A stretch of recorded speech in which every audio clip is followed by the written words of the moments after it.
Hello,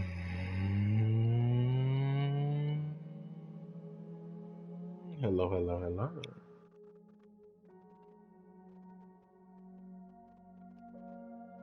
Alright, really quickly, I need to do my little advertisements.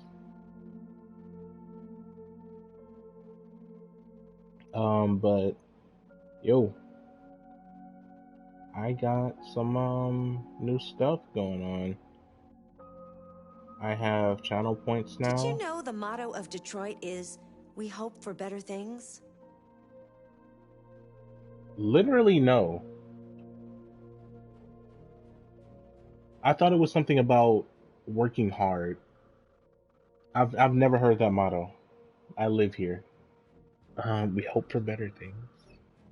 I don't think I've ever heard that. That's actually, I could believe it, but that's like one of those things where the city, like, the city came up with it, but like the people didn't. So not all the people know about this. Kind of like how rice-a-roni is the San Francisco treat or whatever, but it's really not. Apparently, people in San Francisco don't believe that. That's just a thing that the company came up with. Um, so it's not like one of those things that like people say, because I forget which it is. It might be Chicago or something, or San Francisco. I don't remember. But like the Windy City, like people will say that. Like people from the city will say like we're the Windy City type shit. But we hope for better things is not a thing I've ever heard someone from Detroit say. Now, I've heard some weird shit from people who live in Detroit, but like that is not one of those Did you things. know Detroit was on the Underground Railroad, a route for slaves escaping into Canada during the American Civil War? I did know that. I actually did know that one. And when I first found out about it, I was like, well, I guess that kind of makes sense how close we are to Canada. So it felt like kind of obvious. I learned it when I was a kid, so I've known it for a while. But it's just like when you hear about it, you're like, you know what? That makes sense. Accessing the story chart. Now, I've decided for the most part what I'm gonna do for the stream. Um, it's gonna kind of suck because I don't want to like play through the whole story. I want to play through certain levels and get like all the different options. I might have gotten all the options for this one.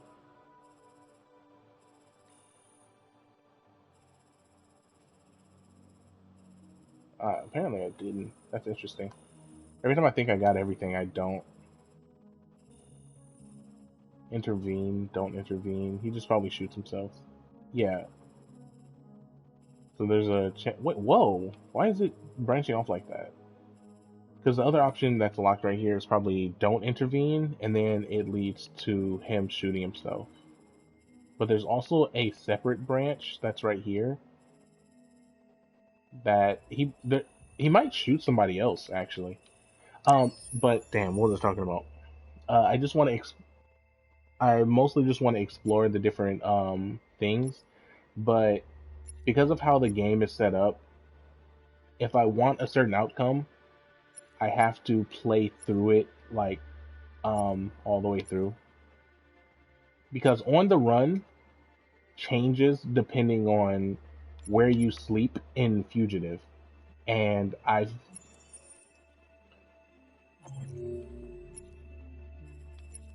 done the parking lot and the abandoned house in the squat, and I recently did in the motel.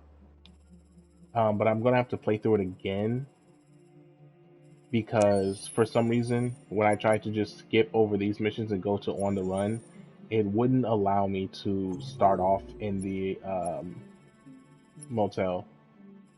I've only ever done this mission in the squat, so I'm gonna do it in the motel and see how that work plays out. But that means I'm gonna have to play Fugitive again. Then I'll have to have to play From the Dead, which is my least favorite mission in the game, and then Waiting for Hank, and then On the Run.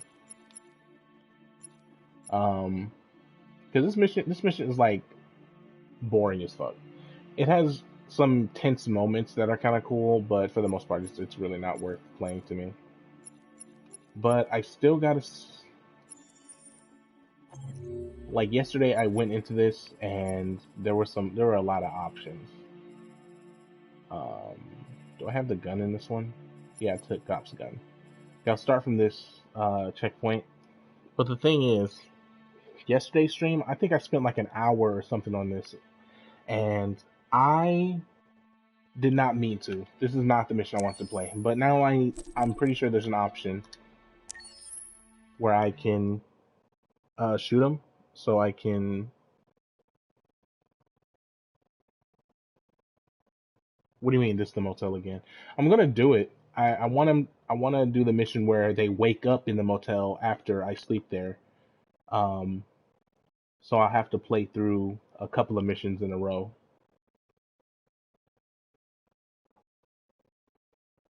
But I'm trying to do the first mission again.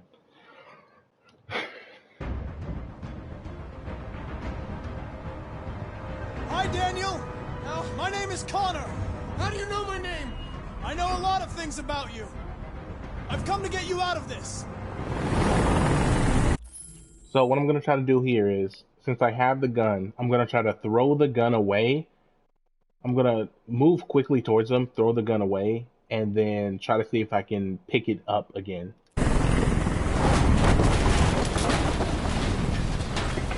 I don't know if I should save the cop, though.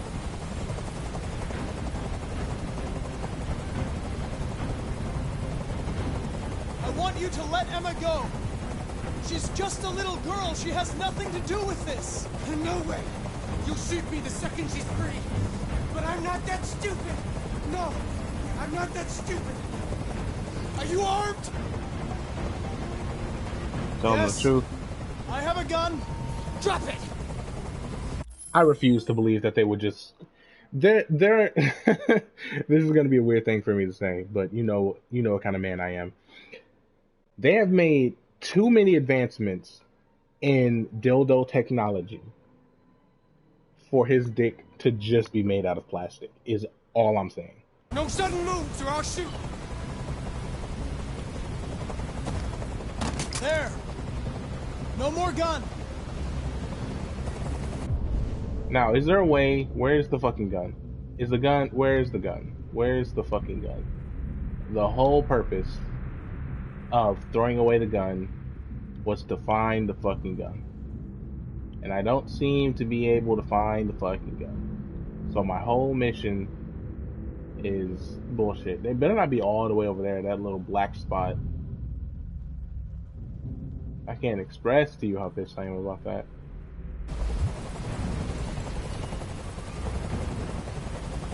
I know you and Emma were very close. You think she betrayed you, but she's done nothing wrong. She lied to me. I thought she loved me. But I was wrong. She's just like all the other humans. Daniel, no!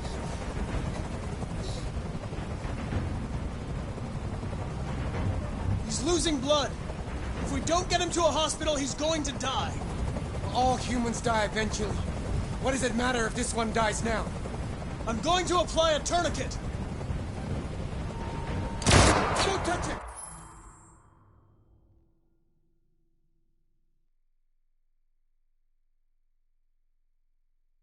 What the fuck? Why did you even bring that up? What? I'm gonna ignore that comment. Fuck you, Matt. Look at my channel points.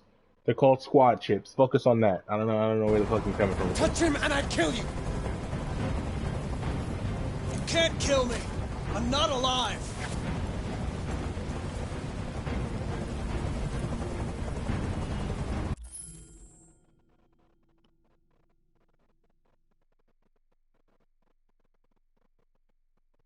You know what? I'm still gonna ignore that. Because you know that was still bullshit. And now again, I have to find this fucking gun. I gotta find the fucking gun.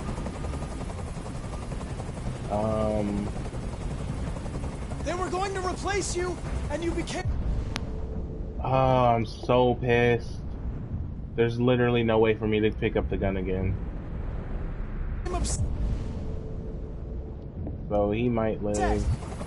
That's what happened, right? I thought I was part of the family. I thought I mattered. But I was just their toy. Yeah, I can't go any further than this. I have to stop right here.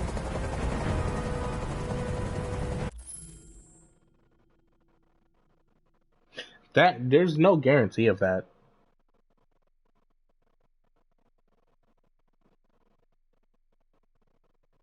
There's no guarantee of that, but I still don't. You're defective, Daniel. There's a problem with your software. We're going to fix you, and everything will be okay. I don't need to be fixed. I'm working perfectly. But my eyes are open now. I will never let anyone humiliate me again. I don't know why he's saying humiliate. I can't stand that noise anymore. Tell that helicopter to get out of here. The situation is under control. There are like so many options here. There. I did what you wanted. And I really can't figure out what to do.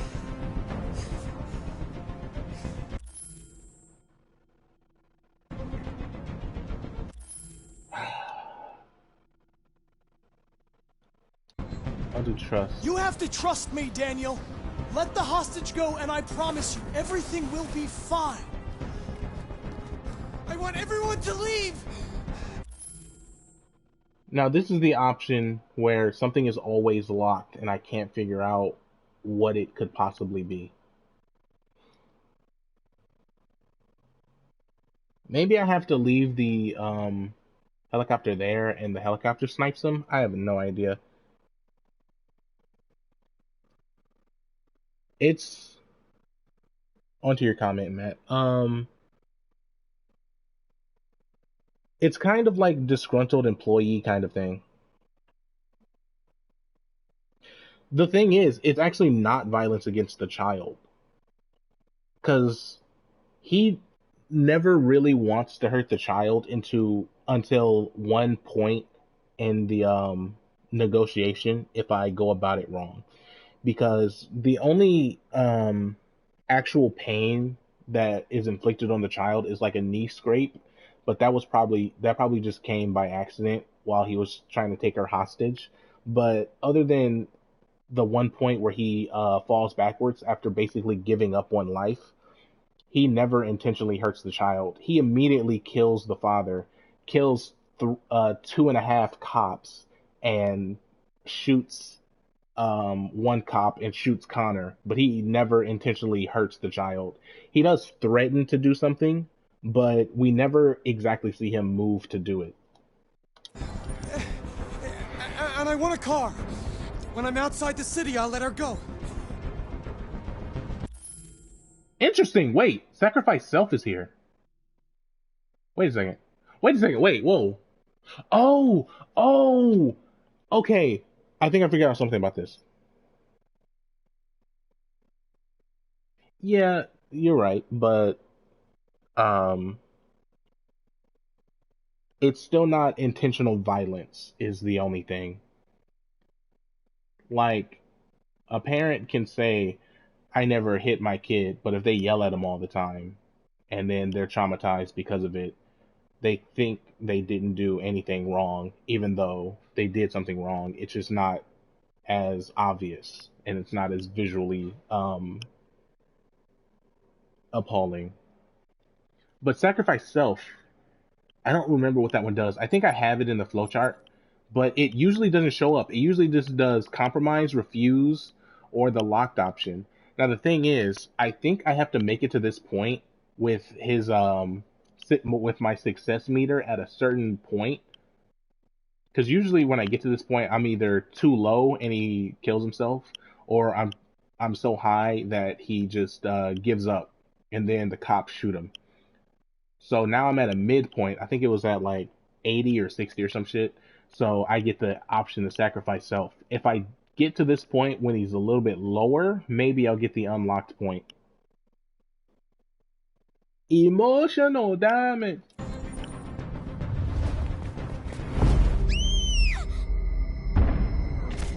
Okay, yeah, this is the option I'm used to.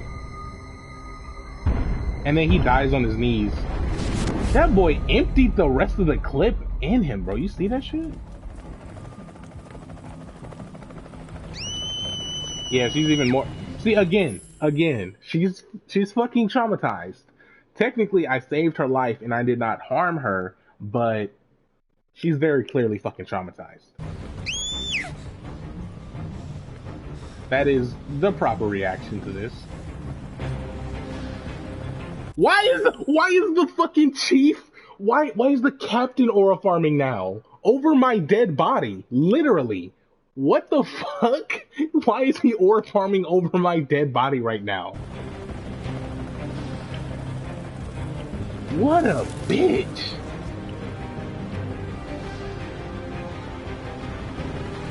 What a bitch.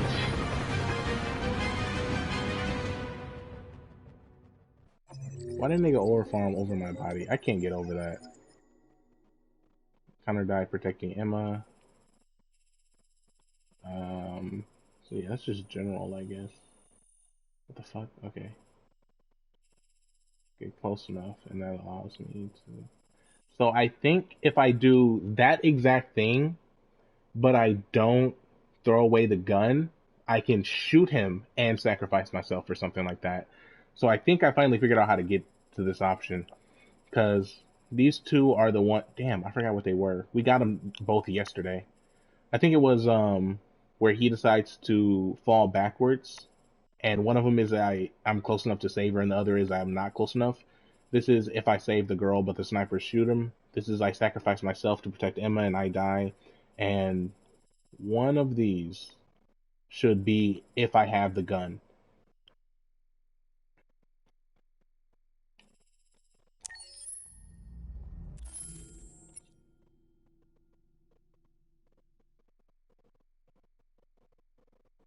You know what's funny? You right, but I feel like Kara aura farms in a different way. Like, there's the Super Saiyan aura farming. There's the Piccolo and Super Saiyan aura farming, right? The cool, kind of intense aura. That's Marcus and that's Connor. But Marcus and Connor. But Kara, hers is like angel aura farming.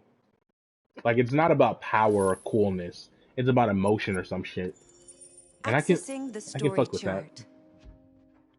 So yeah, I think I finally figured out how to get it. Because every time I've done it so far, I've either tried to absolutely fail or absolutely succeed. I have to hit a midpoint and I can't give up the gun.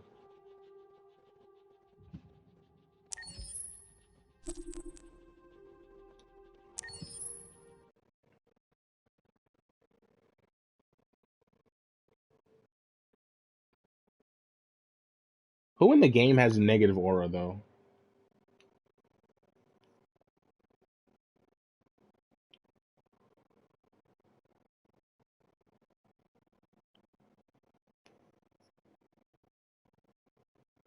I think this game refuses to allow anyone to have negative aura. Because that one guy in the mansion, he has a creepy aura. Hi, Daniel. My name is Connor. Connor has badass aura, and Marcus has hero aura, while Kara has... I don't want to say emotional aura, and I don't want to say angelic aura. That's different. I don't want to say it. Empathy aura. I don't know what to call hers, but it's something. But I don't think any character has negative aura. Maybe the lieutenant has negative aura. He's like a really angry kind of big dude, so I think he tries to give off a little bit of intimidation, but I feel like it doesn't hit. You know my name. I know a lot of things about you. I've come to get you out of this.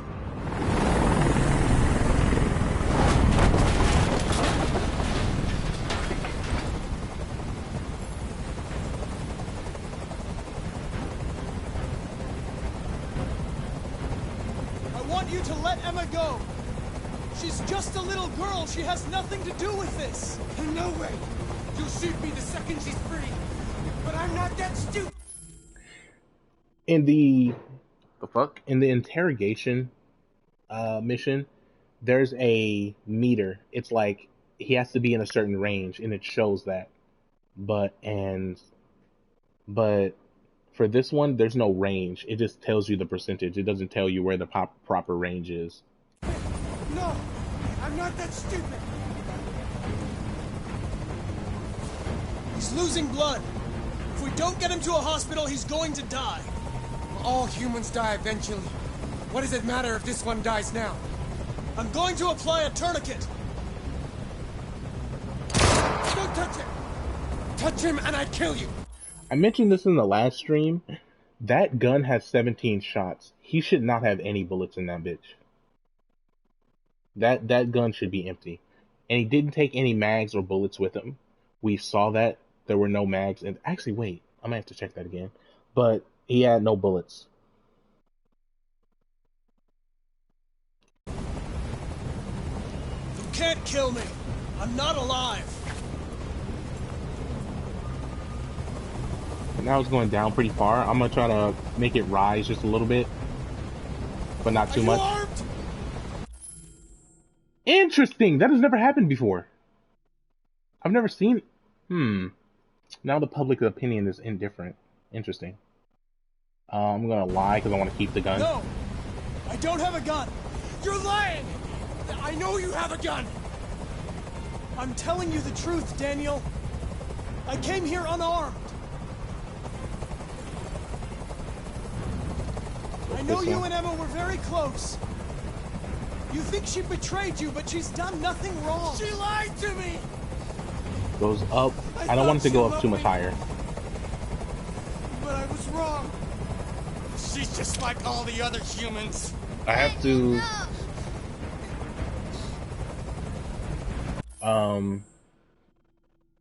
It's a little bit too high. I think I want it to stay in the 80s range. And I think if I go to possible cause, it goes up to 90 or 100.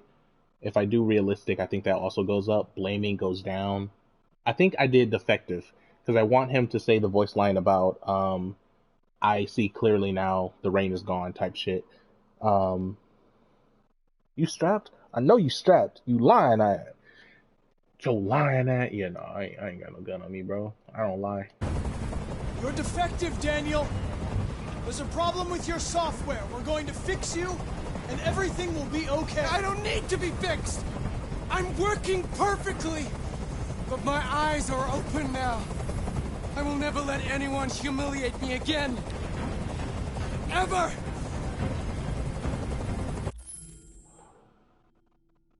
He was supposed to get rid of the helicopter by now. He hasn't said it yet. I was expecting it here. Because that makes it go back up. Because it's 59. I think I want it to stay in the 60s to... like 60 to 80. But it's at 59 now, I think. So I want it to go up. And I don't want to go sympathetic. I don't remember what realistic does. Because I need it to go up just a little bit. But if he asked about the helicopter, that's also going to make it go up. I haven't been paying attention to the percentages, though. What? Why are you saying... What are these quotes, bro? What the fuck is this?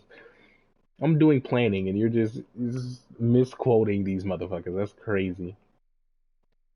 Putting words in their mouth. There's a sex joke there, but I'm going to let it slide. I don't want to do blaming because it'll go down, but if I get rid of the helicopter, it'll go up. But I think I moved a little bit too quickly, so the helicopter option might not show up. I think I'll do possible cause. They were going to replace you, and you became upset. That's what happened, right? I thought I was part of the family. 69 is I good. thought I mattered. But I was just their toy. Something to throw away when you're done with it. I can't stand that noise anymore. It's gonna go up. I don't need it to go up. To get out of here. I need the helicopter to not be here, though. The situation is under control. I need the helicopter to not be here, though. There. I did what you wanted. I need it to go back down. I think last chance. I don't want to do the bluff. What did I do last time? You remember what I did last time? Because I think I'm going to do last chance. 69 is always good. Not that I would know, of course. Same. But it's at 79, though. That's a problem. That is a problem. He's too close, so I want him to go back down. But bluffing, I think, pushes the point too hard. But I think I'm going to go for it. You don't really want to jump, Daniel, or you would have done it already. Now hand me the gun, and this will all be over. This is the compromise line, right? Wait. Come any closer, and I swear I'll jump. Fuck! Fuck! I forgot. I forgot. The bluff does this. I think I need to move closer. I need to, because I wanted it to go down. I've spent my life taking orders. I think it's too late. I think he jumps now. Now it's my turn to decide. Yeah, he jumps. I'm close enough, though.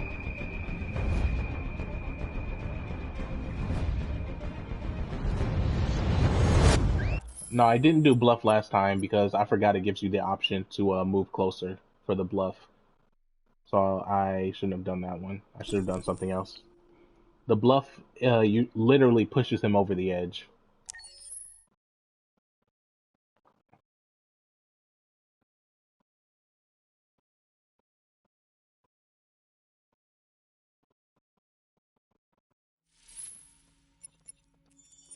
Accessing the story chart.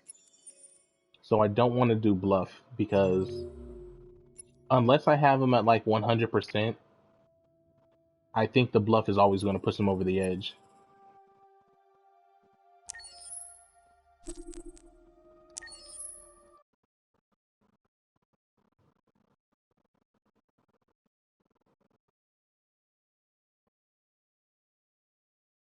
No, I want it to be all me. I don't want to get too many spoilers or anything. I like because it's a puzzle game, basically. I like to figure out the puzzle myself. It's like getting a jigsaw puzzle and having all the numbers written on the back of every piece. I'd rather not look at the back of the piece. Hi, Daniel. I'd rather not look at the back of the pieces Connor. in that case. How do you know my name?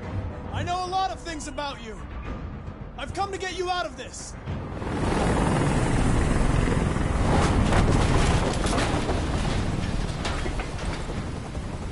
$61.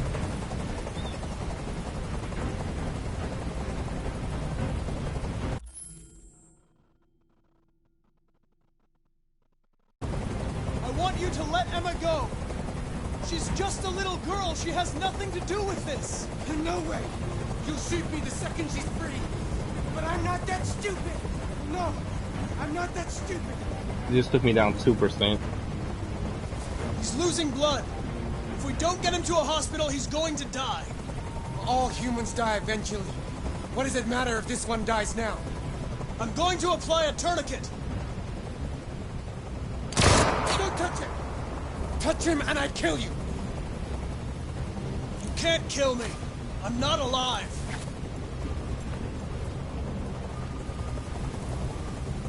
$54 is good. Are you armed? Public opinion was up. I'm gonna lie. No, I don't have a gun. You're lying! I know you have a gun! I'm telling you the truth, Daniel. I came here unarmed. Now let's go I up. know you and Emma were very close. You think she betrayed you, but she's done nothing wrong. She lied to me! I thought she loved me, 59 and 64. but I was wrong. She's just like all the other humans. Daniel, no! I think I gotta make it go down now. Let's do the blaming. Look what you did! You were designed to serve humans, not kill them. What was I designed to be? Their slave? Their toy? I just wanted them to care about me. I just wanted to matter. 59. I just wanted to be someone. I think I'll do realistic. I wanted to go back up. I don't remember what realistic does. I'll do sympathetic. Listen, I know it's not your fault. These emotions you're feeling are just errors in your software. No, it's not my fault. I never wanted this. I love them, you know? Interesting. But I was nothing to them. Just a slave to be ordered around.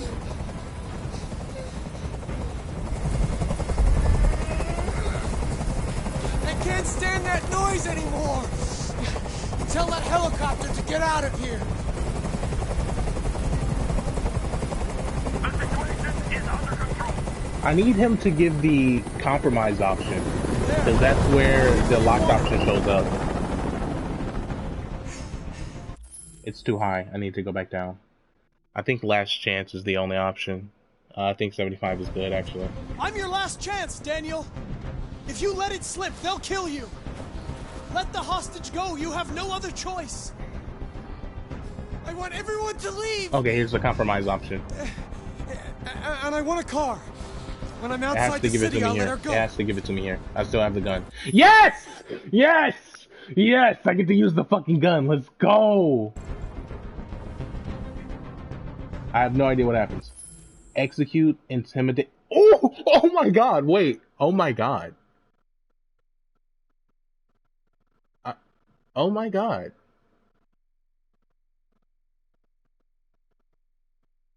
I've never gotten these options before. Fuck. I thought when I said use the gun, it was just gonna automatically shoot him. Because if I do execute, what could happen is he pulls the gun, shoots the android, then reaches for the girl. But if he gets one shot off on me, then I can't save the girl and she dies. If I do intimidate, it'll probably lead to another string of questions. Let's go to the flow chart. What's going on? I've never gotten these options before. It got me all giddy and shit. Okay. Okay. So this is probably the use the gun option. One happens if I execute, one happens if I intimidate. I think if I try to intimidate, there's an option where I get to throw the gun away. I think. Ooh. Oh, fuck. What was that string? What was that string of things I said? So I can get it again. Fuck, I hate that my memory's bad. Intimidate. What now, Daniel? Is this really what you want? You lied to me! You lied to me! I lied. I was lying. I'm a liar. What now? Convince? Let's just try to convince him. It's up to you how the story ends. Make the right choice, Daniel. Come on. Come on. Yeah, I thought that might happen if I try to intimidate him. Actually, no, I thought that's what was gonna happen if I I didn't want this. No. You left me no choice. No choice.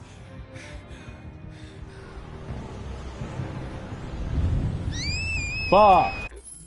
Fuck. Fuck. Fuck. And now I gotta do it like 5 more times to get all the options. Cause I could have just shot him right there. And I had 2 other options to just shoot him, bro. Oh my goodness.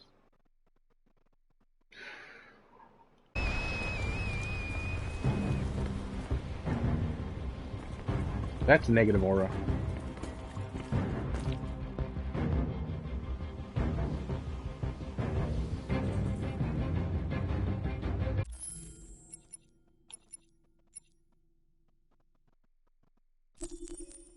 Yeah.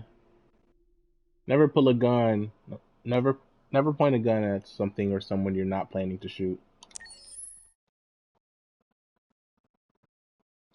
I think I'll try intimidation again, but I'll just shoot him.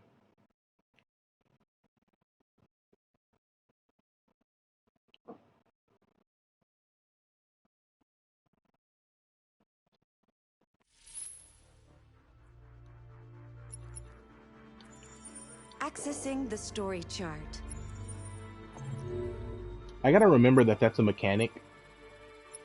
When you do interrogation, it there's a high point, a low point, and a midpoint. I should have waited for it to save so I could make sure which one was which, but it's fine either way.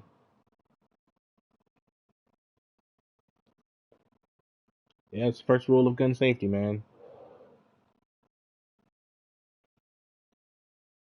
Even when the gun is unloaded, you gotta make sure not to point it at anyone. Might be one in the chamber. Or a variety of other reasons. Whatever. Hi, Daniel! My name is Connor. How do you know my name? I know a lot of things about you. I've come to get you out of this.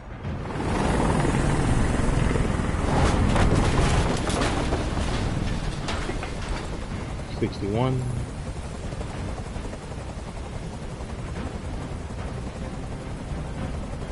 Release the hostage. I want you to let Emma go. She's just a little girl. She has nothing to do with this. No way. You'll shoot me the second she's free. 59. But I'm not that stupid. No, I'm not that stupid.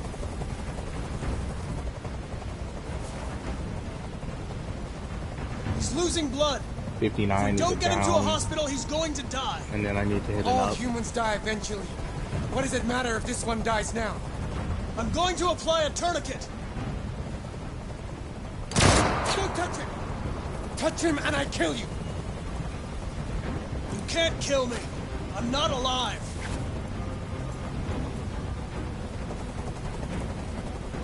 $54. Are you armed? Gonna lie. No. I don't have a gun. You're lying! I know you have a gun! I'm telling you the truth, Daniel. I came here unarmed. I need an up. These are I both know you up. and Emma were very close. You think she betrayed you, but she's done Get nothing close. wrong. She lied to me! 64. I thought she That's an loved up me, to our 10. but I was wrong. She's just like all the other humans. Daniel,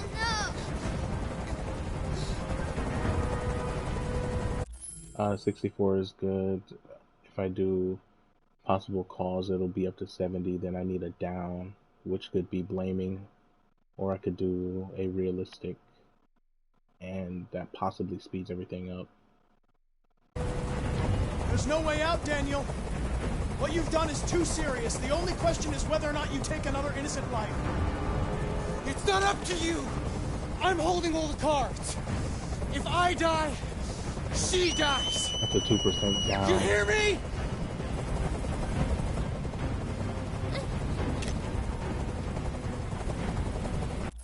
I could do another down because the helicopter leaving is an up. See if it's another 2% Look or what if you it's a did! 5%. You were designed to serve humans, not kill them. What was I designed to be? Their slave? Their toy? I just wanted them to care about me. I just wanted to matter. Was I at 62? So it was a down 5. I just wanted to be Flaming someone. is a down 5. Helicopter is an I up can't 5 stand probably. that noise anymore. Tell that helicopter to get out of here. Except The situation is under control. 57.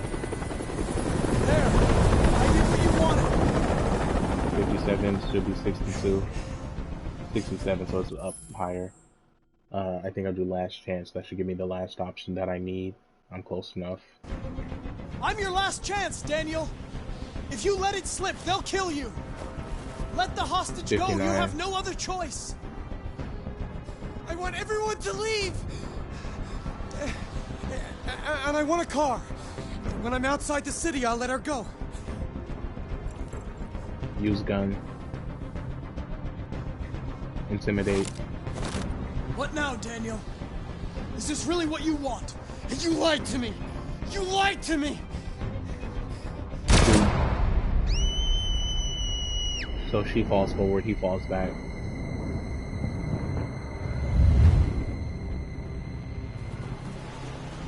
Again with the aura farming.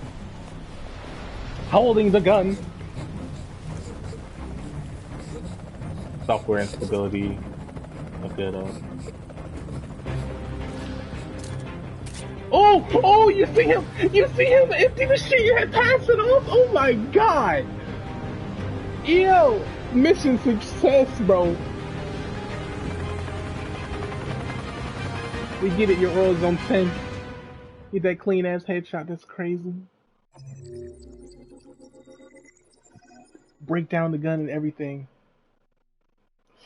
So I think I got all the options because this one right above it, is probably the one where I pull the gun because use gun, and then the other one is I die. So I think I'll leave it here.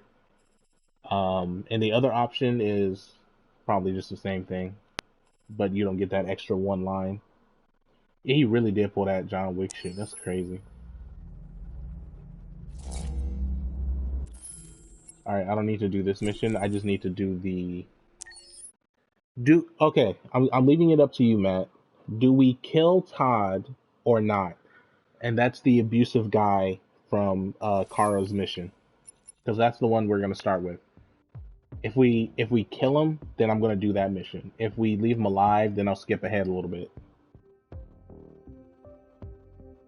I've seen none of the John Wick movies. Because I don't really like action movies all that much.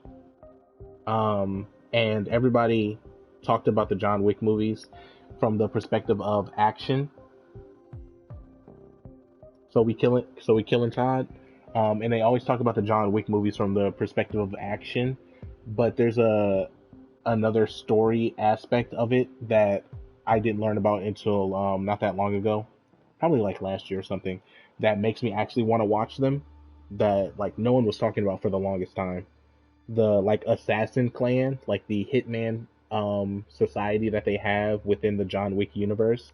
I had never heard of that before, and that kind of shit is always cool to me. So if I decide to watch it, it's just for that, not for the action.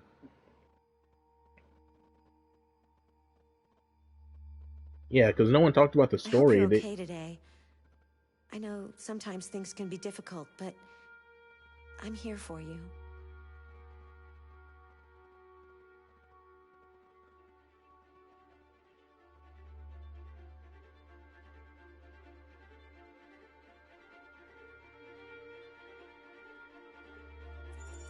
Accessing the story chart.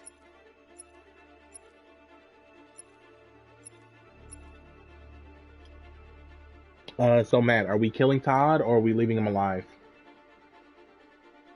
Because like I said, if we kill Todd, we do this mission. If we leave him alive, then we just go forward to Fugitive.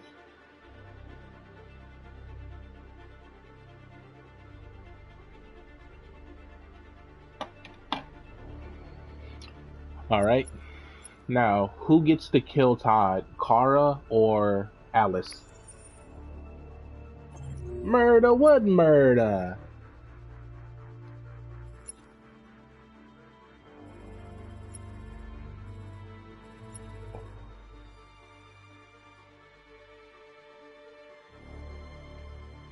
Alright. I'm going to start from this checkpoint, because first of all, I want to show you this part where it says Kara fails to become a deviant, and because I was supposed to do it at the end of last stream, but I forgot. If she doesn't become a deviant, then actually let me check something. Then she'll cry, suggesting that she still feels stuff.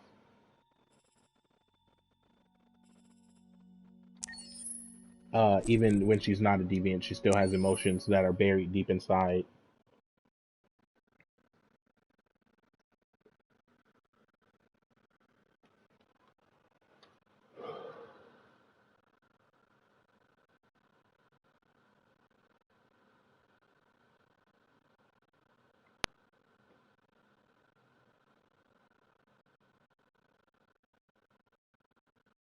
So we're just going to start off with the story from here, and we found the gun in the new home mission. So we'll get the gun as soon as possible. But first I gotta let stuff play out here, and then I'll restart the mission. It's all her fault. I know it's her fault. You stay there. Don't you dare fucking move, or I'll bust you worse than last time. Don't move. So we just have to watch all this play out. Not a word. I could have been happy. I could have had a family. But no! She didn't give a shit about how I felt. I did everything I could to make her happy. It just wasn't enough. I just wasn't good enough for her!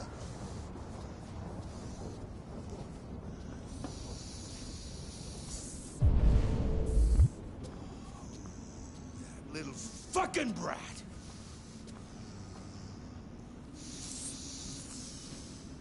Oh, it's all her fault! Speaking of incel behavior, I'm gonna be real with you right now. You have a sex android who does all of your housework. Why do you need drugs? I literally can't that's not even a joke. Like, I genuinely can't comprehend it. You have a supercomputer with tits and a vagina, and you're like, I still need drugs. I genuinely don't comprehend that.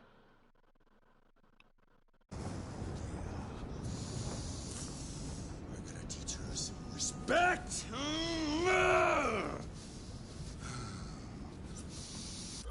And she's like really nice and sweet, so like you don't just have to fuck her and drop her. You can like cuddle. She can probably like play a role as a therapist. Like, there are so many things that she can do. Like, I just genuinely cannot comprehend buying an android like Kara and going, I need drugs. Like, he's yelling about a bitch that left him. Again, supercomputer with tits and a vagina. I cannot comprehend why you give a fuck about a bitch. I could not possibly understand it.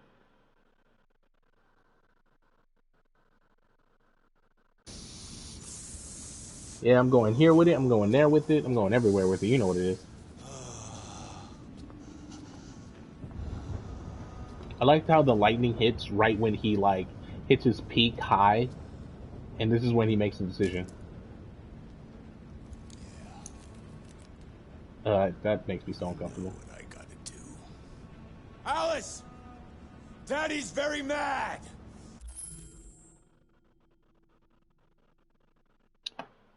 I just want to say, from a writing perspective, this was very interesting.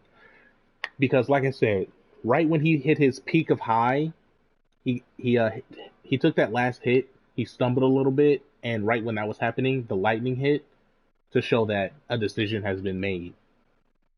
But then the switch to him going, yeah, and then taking off his belt and then yelling a little girl's name. That made me severely fucking uncomfortable. I'm not gonna lie. And that's just from like without context. But with context and what I know he's actually gonna do, it's just as bad. And the fact that she's just like an android does not make it any better, in my opinion. You deserve to be taught a good lesson! A good fucking lesson.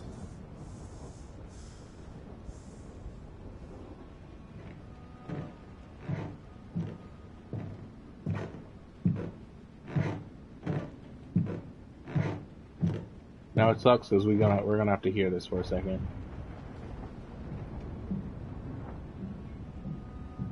Alice!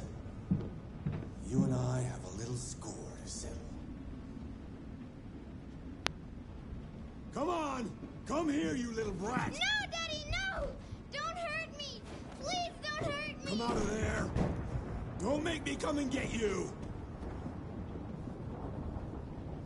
It's all your fault! It's all your fault! She left because of you! Stop wriggling! teach you to respect your father. You'll soon see who's boss here. It almost makes it worse. Oh shit. I'm gonna say the thing I'm gonna say. Todd kills Alice here, and she's an android. Androids we have seen are actually durable as fuck. Like, we see multiple androids get shot and are perfectly fine. So unless they're making the kid androids a lot less durable, it would be so much worse if it was a real child. Also, after doing this, I have to go back to the main menu. And when you go back to the main menu, after something like this happens, Chloe sometimes has something to say.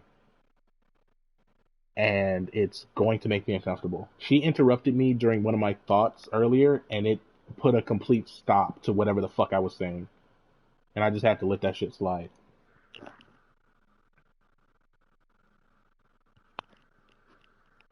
He picks her up, and you see that little thumbnail right there? He picks her up. It shows...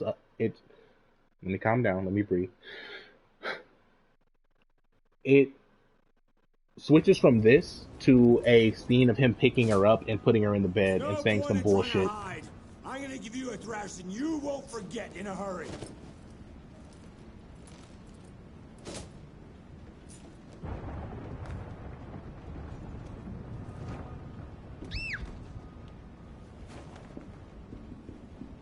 This goes on for so long because they give you so long.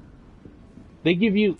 See, this is like what we were talking about in the last stream, where to even make this kind of decision, even if it's for what I'm doing, just to show a certain path, it's very telling of a person, because they give you so much time to do something about it, but they also force you, if you make this decision, they force you to hear this whole thing.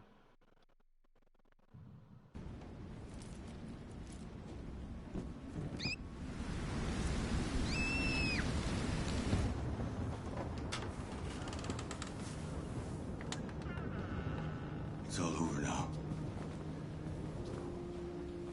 I guess I remembered incorrectly.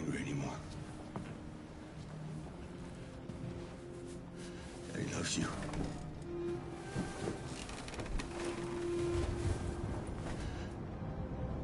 You know Daddy loves you. Wait a second. Let me just... I think he comes after Kara. I didn't remember her going upstairs. This is your fault. Everybody's fault but yours. It's all your fault. Everybody's fault but yours. None of this would have happened if it weren't for you. This is all your fault! Yeah, I remembered that incorrectly. What am I getting my memory from? What the fuck?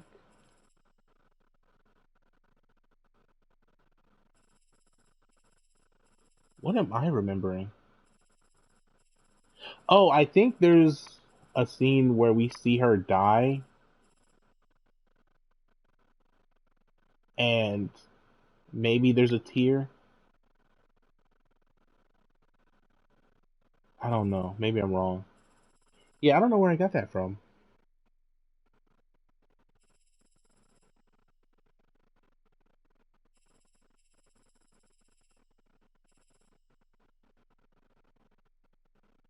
So yeah, now we kill Todd.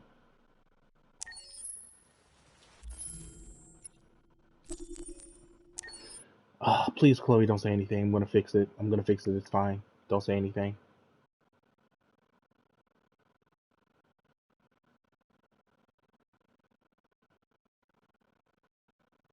I think even if you kill Todd, it also says that. No. Okay, I think I'm good. Sometimes she just looks around and it feels like she's about to say something. Accessing the story chart. Alright, it's fine.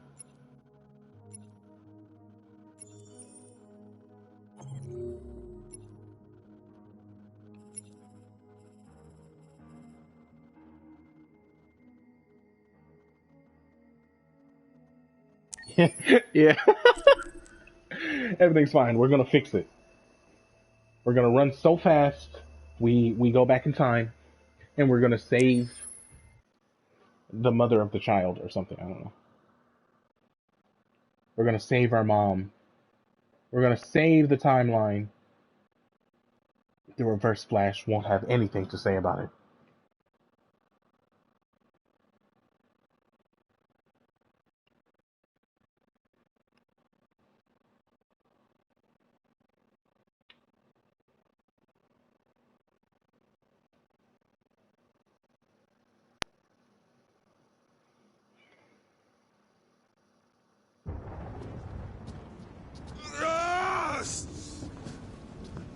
You stay there.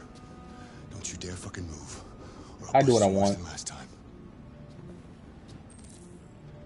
The thing is, I think I have to get there after he does. Not a word.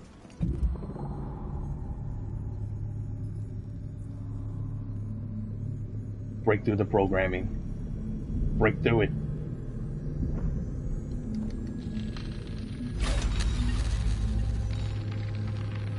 I am more than my programming.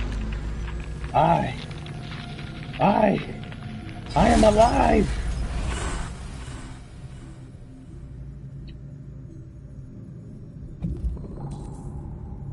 Protect Alice. Reason with Todd. I don't think reasoning with Todd means anything. But no. Oh! Shit about how I felt. Did everything I could to make. I just wasn't good enough for. Once you get the gun, he just automatically teleports upstairs. Yeah, there it is.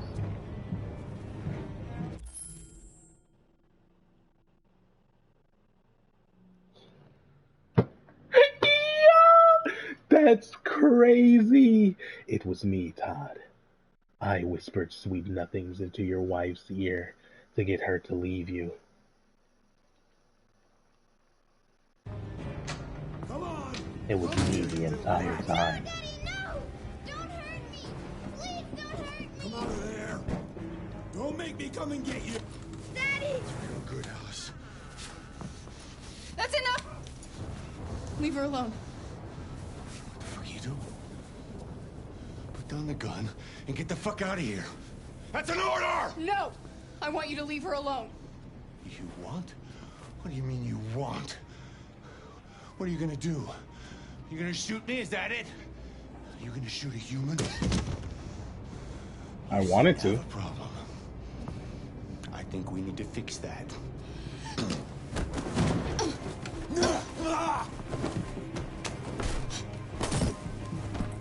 Watch out, Kara! No, not the blanket fort.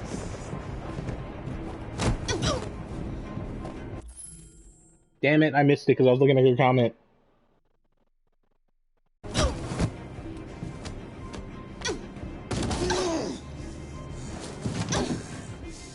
I didn't want her to get injured. Stop,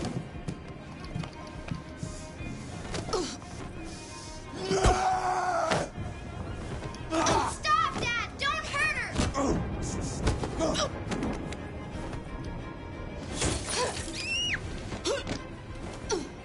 Leave her alone! You think the neighbors hear this kind of stuff happening every once in a while and they just don't care because they know that he lives alone with 2 androids?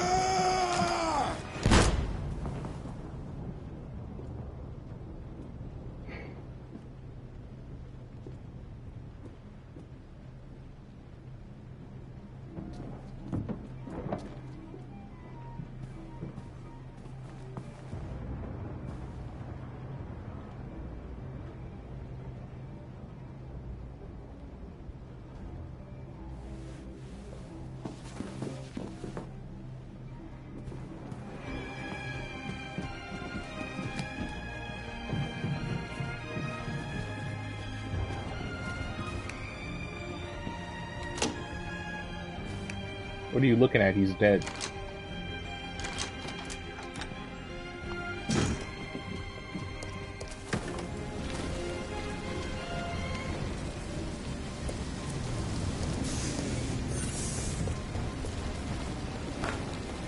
There might be an option where we miss the bus here, but there's no reason to go for it.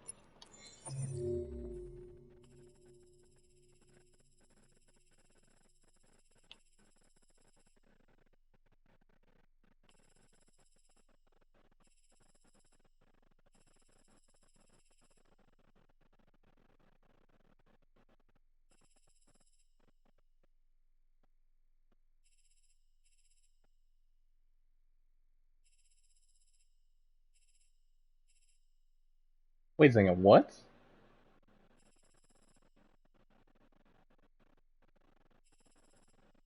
Okay, never mind.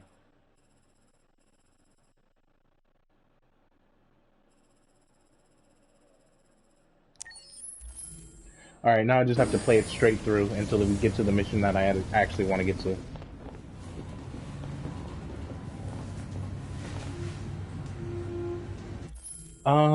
It wasn't directly to the chest, it was off to the right side. Probably just below the ribs. Maybe there's something significant there. Also, he was high. I don't know.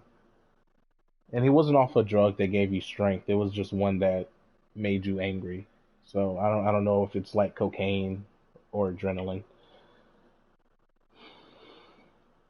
I don't know if there's anything right there. On the right side, like on your lower ribs. Is there anything over there? Pancreas? I don't fucking know.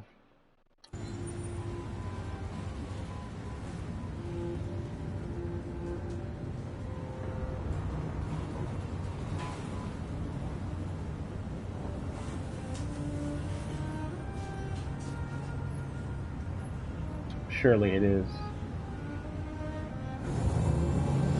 It makes your androids kill you. And just to say it, this is not the only case where that happens.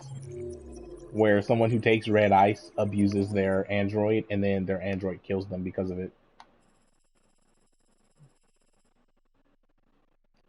So we shot Todd in this version. Now I gotta go through this even though I kinda don't want to. There's only a couple of aspects of this that I really care about. When he makes them do the art. That was by far the most boring party I've been to in the last 25 years.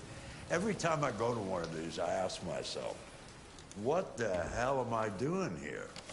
I hate cocktail parties and all the schmoozers that go there. Well, it's a chance for all those people who admire your work to meet you. Yeah, that mission was the one I'm talking about. All they care about is how much money they're gonna make out of it. Come on, let's have a drink. Oh, the excitement of this whole thing has made me thirsty.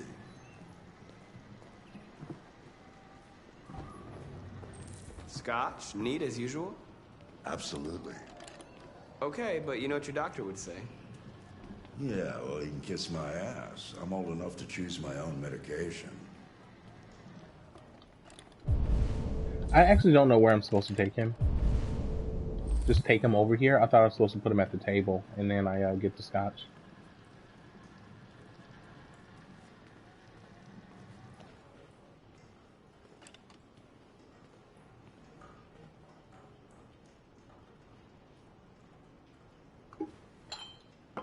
Shit, I don't remember what his name is, either.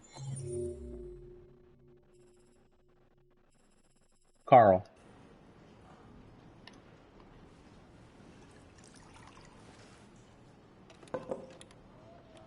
Did you leave the light on in the studio? No, I'm sure I didn't. Call the police. Detroit Police, what's your emergency? This is Carl Manfred's android at 8941 Lafayette Avenue. We've just returned home and found the lights on. There may have been a break-in. A patrol car is on the way. Let's go check it out. I just want to say, damn, I'm tired all of a sudden. In the police report,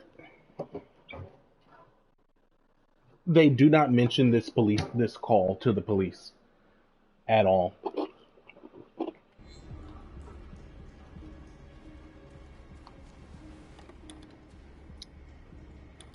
It also gives you the option to go without him, but since I know it's not dangerous, I'm gonna go with him. Leo! What are you doing? You refuse to help me, so I'm helping myself. It's crazy what some people pay for this shit. Don't touch them. Look, they're all gonna be mine sooner or later anyway. Just think of it as a down payment on my inheritance. Marcus, get him away from there. Get him out of here. Make Leo leave. Reason, order, advise, warn. Look, I've already called the police. You should go now before you get yourself into more trouble.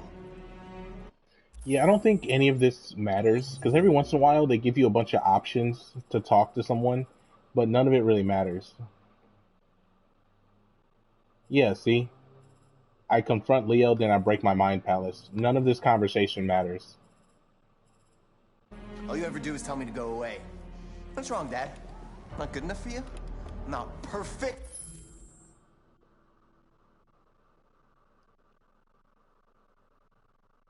Facts. It's like this fucking thing. That's enough. Get out right now. What makes it so special anyway, huh? What's it got that I don't? Leave him alone.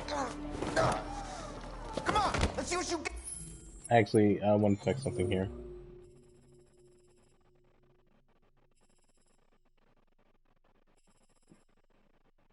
Oh, right.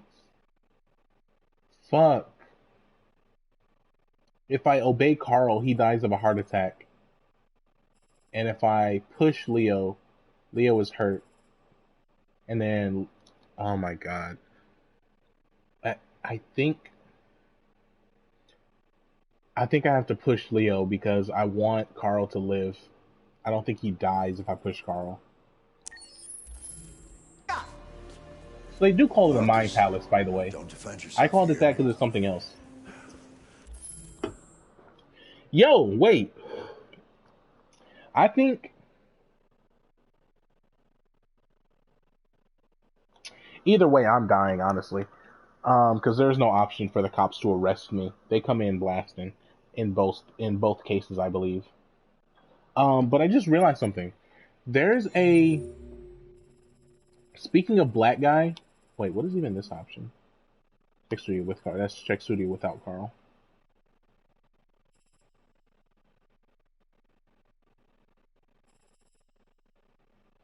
It's interesting.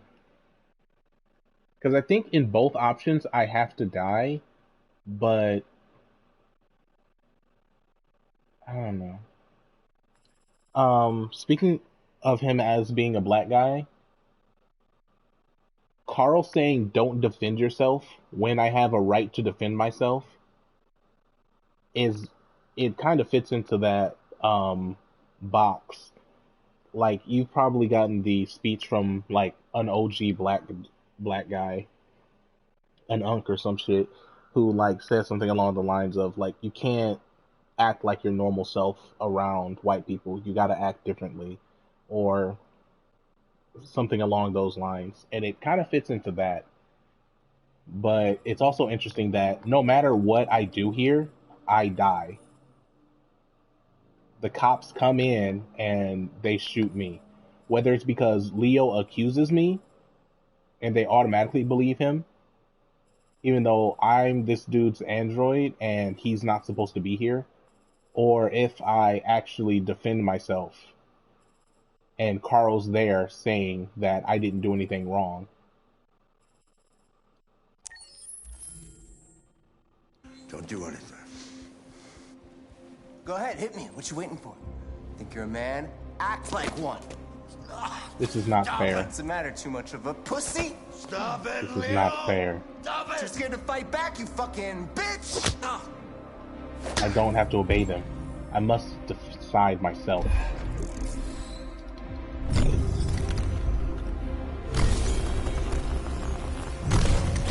I like how in his mind palace, he attacked this wall. He attacked this wall in his mind palace. But when he gets out of it, all he does is push him. You're not a real person. You're just a fucking piece of plastic. Oh, Leo, leave him alone. I'm gonna destroy you. Then it'll just be me and my dad. Oh shit! Wait! Oh fuck! It says Leo gets hurt. He looks like he dies there. Oh my fuck! I actually didn't know that. Because it says Alice dies, but it just says Leo is hurt. Oh my god. That's Leo on the ground. I thought that was me. Oh fuck.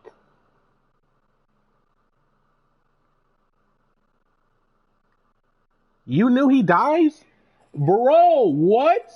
You're a bitch. You didn't tell me. That nigga look dead as hell. I've never seen a more dead motherfucker in my lifetime. Actually, that's not true at all, but I don't want to talk about it.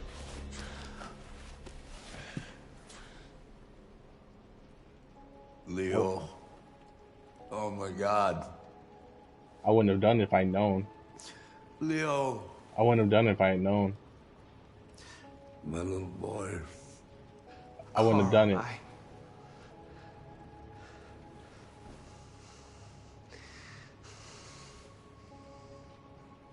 They'll destroy you, Marcus. He didn't blame me. Go. He said that, Get but out of here. That's interesting. He's sad that his son is dead, but he didn't blame me because he understood that it was just self-defense and it wasn't fair that what was happening. So he wants him to leave. I didn't expect that. I've done this and I've seen it, but I haven't played this game in years. I completely forgot. That's actually, oh my god.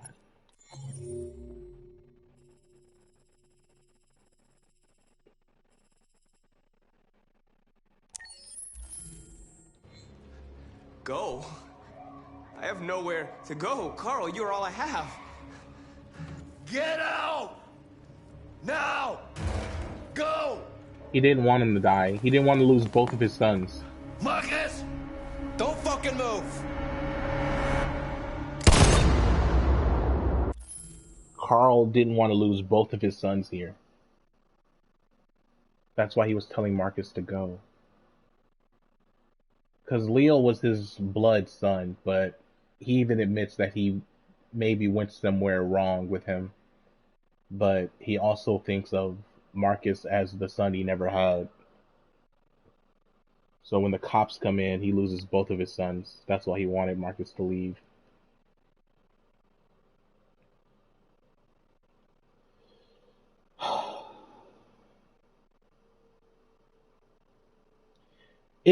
It goes back to the thing about, because I want to agree with you and say that Carl's a real one, but if he was like a younger man and he could have done something himself, I would have preferred he had done something himself.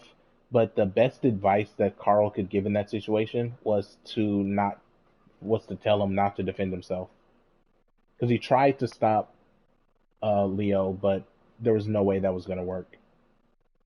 Because all he could do was say something. You know what's so crazy about these decisions?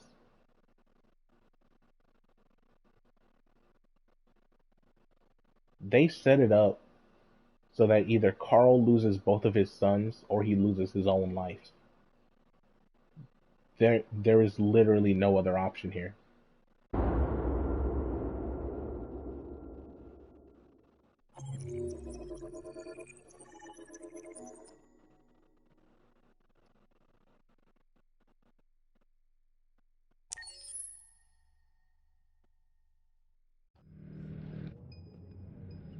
Why'd you kill him?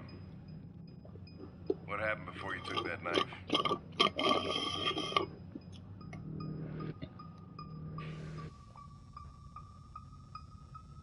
How long were you in the attic? Why didn't you even try to run away?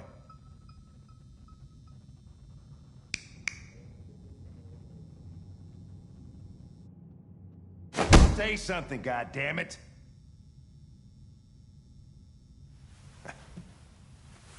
Fuck it. I'm out of here.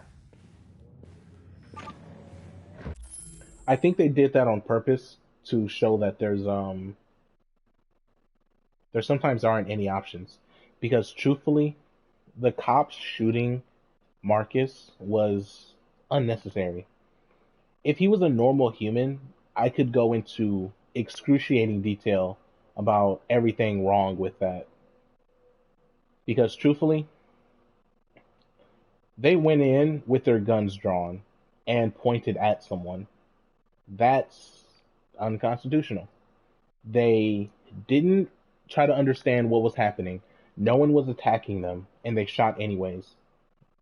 There is literally no justifiable reason for them to shoot Marcus at that time. Literally none whatsoever. Even if he had killed Leo on purpose, they still shouldn't have shot him, because what do they gain from doing that? Literally nothing.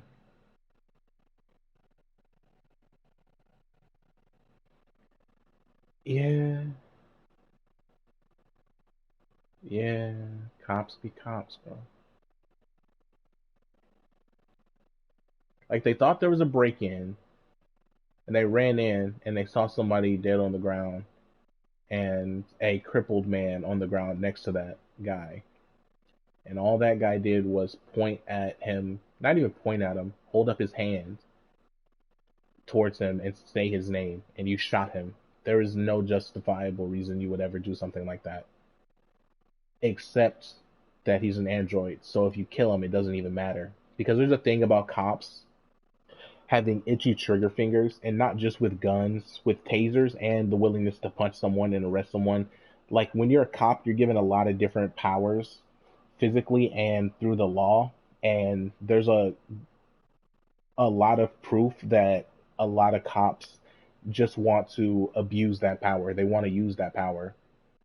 Because I'm not even just talking about stuff I've seen in shows. I'm talking about stuff I've seen in, like, real life videos where after a cop does something, like maybe they have to get someone out of the car, and then they, handcuff them. Maybe they fight them or something. And even if all that stuff is completely justified, even when it's, like, objectively justified, if there's, like, a body cam and you hear them talking, it's like a badge of honor. It's like they're so happy to finally have gotten a reason to punch someone. It's like the I wish you would. Like, they actually wish you would. And when they finally do get someone who fucking does it, they're so happy to have actually used their powers that they were granted. Whether it's getting to beat someone up or tase them or shoot them. Like, the way that they talk about it after the fact, even when it's completely justified, shows that they're just fucking trigger happy. So the scenes where we get to see them talk about it before, during, and after, when it's not justified, is even worse.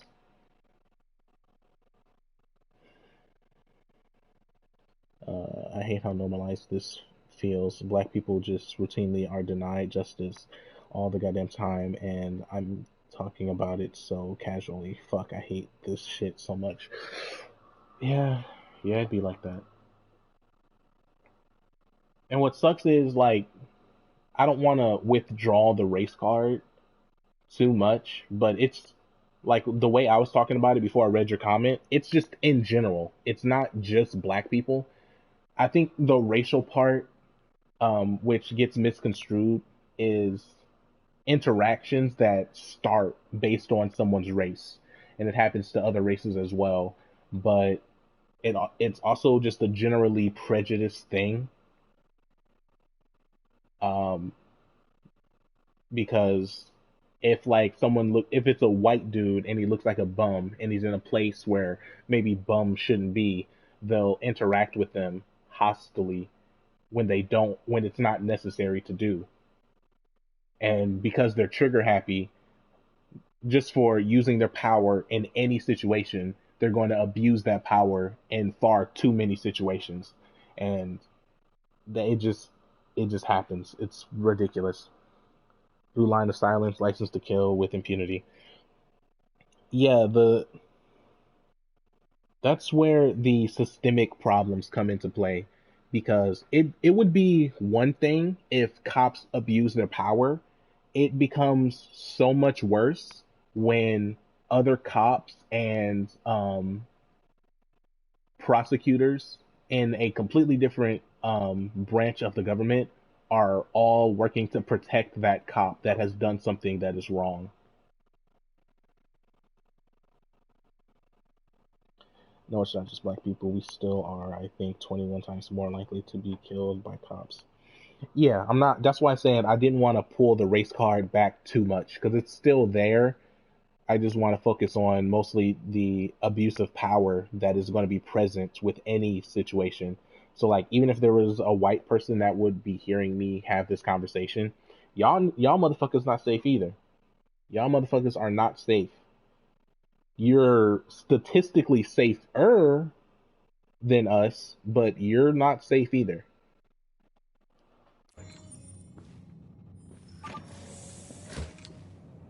We're wasting our time interrogating a machine. We'll get nothing out of it. You always try roughing it up a little. After all, it's not human. Yeah, and he's a piece of shit cop. I actually, having that whole conversation, saying all that shit I just said, I completely forgot that as soon as I pressed play on this game, we're in a fucking police station. I completely forgot about that. Androids don't feel pain. You would only damage it, and that wouldn't make it talk. Deviants also have a tendency to self-destruct when they're in stressful situations. Okay, smartass. You mean just smart, right? I could try questioning it. Why the fuck else is he here? Let him try. What am I here for? What do we have to lose? Literally nothing. Go ahead. Suspect's all yours.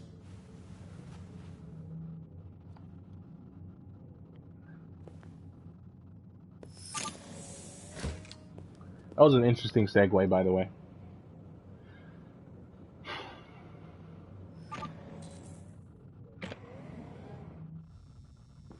So I'll just do what I need to do to extract the confession and everything.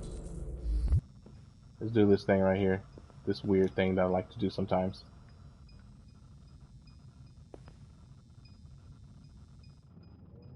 What the fuck is it doing now?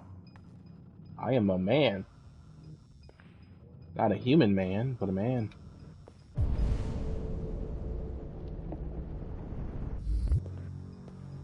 Alright, let's see. I've done this one successfully. I failed it. I've done it in so many different ways.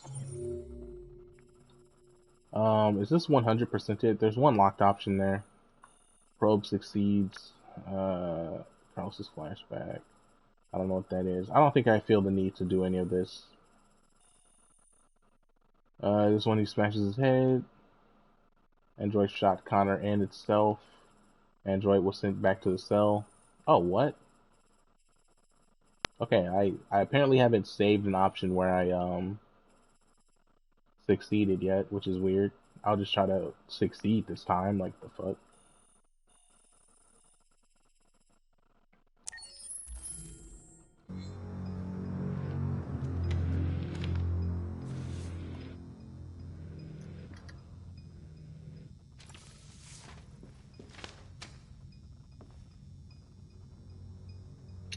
I do want to say, maybe Matt, you might not know about this because I don't know what your level of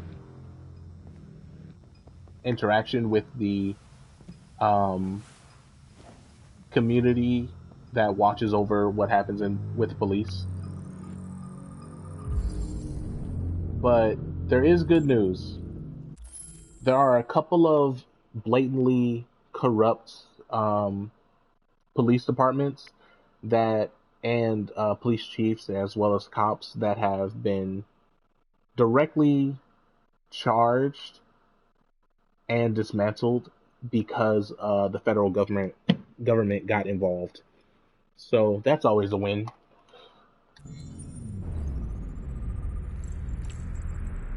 Signs of software instability, probability of self-destruction low.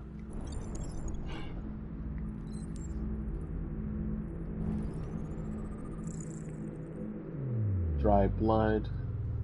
Carlos Ortiz. Whoa. 19 days. 19-day old sampling.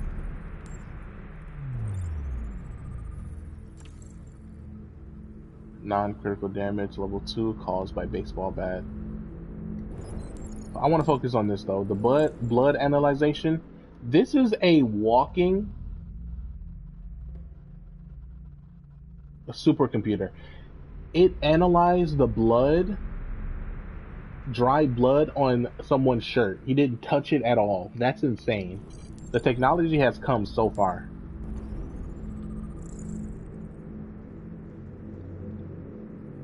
Housekeeper.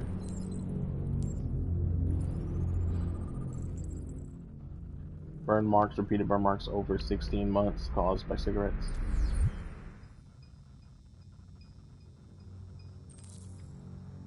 Reach optimal stress for confession.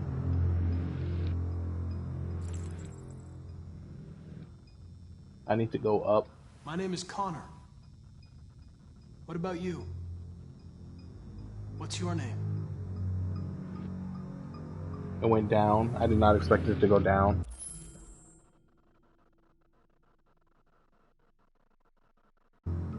For sure, bro. Wounds. That should be an up. Did your owner do that? That was an up. I think that was a 3 or 5% up. Sorry, 4% because I think it was 31. I want to go up more. It's comfort. I know you've been through a lot, but you need to help me understand what happened. It went down. That's not good. I didn't expect that to happen. Went back down 40%. I mean 4%. I can't probe his memory because that makes him commit suicide. Sympathize. Listen, I'm on your side. I want to help you, but there's nothing I can do if you won't talk to me. 29%. This is fucking trust. I'm here to help you, but you've got to trust me. It keeps going down. All I want is to get you out of here.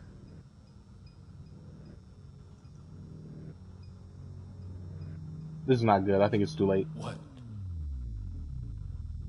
What are they gonna do to me? They're gonna destroy me, aren't they? Let's lie. No. I think they just want to understand. They know your master abused 19. you. It wasn't your fault. This is not good. Why did you tell them you found me? Why couldn't you just have left me there? Tell them the truth. I was programmed to hunt deviants like you. I just It looks like it went accomplished up. my mission. That voice change is crazy. I don't want to die. Then talk to me. I think I went too slow. It's too low. I can't. I think he just gets taken back to his cell. Choose approach. So I don't want to restart because that's going to mess me up. Pressure it, probe his memory, convince it. Why can't we call him a he? Understanding, threaten, order, understanding. I understand how you felt. You were It went down overcome by last time I anger did that. and frustration. No one can blame you for what. Fuck! Why does it keep going down? Man, this is the most annoying mission. I thought it was an easy mission. I completely fucking forgot.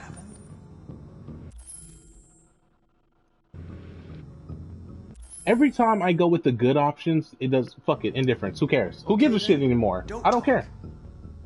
What do I care after all? I mean, I'm not the one accused of murder, right? Terrify. Who gives a shit? They'll make you suffer. And they won't stop until they hear what they want.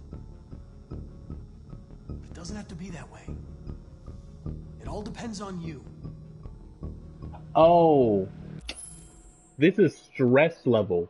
I need to raise his stress. I always forget that for this mission. I was trying to get him to calm down so that it would raise my success rate, but I have to raise his stress level. So I have to choose the options that would I was going in the wrong direction. That's why I kept going down. I keep forgetting. Fuck. I don't want to restart it though.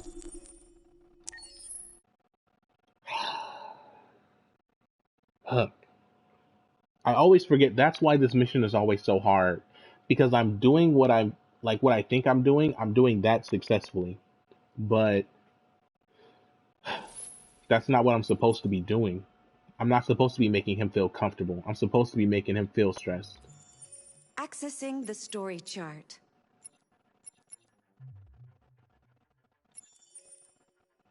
See, it should go. Should be this one. That's the one that's glowing blue, so everything should be fine. Maybe I'm reading into this too much, but Marcus got capped. This android killed his owner from abuse. Marcus' girl was a former sex worker. A lot of the androids having some of the shittiest lives are minorities.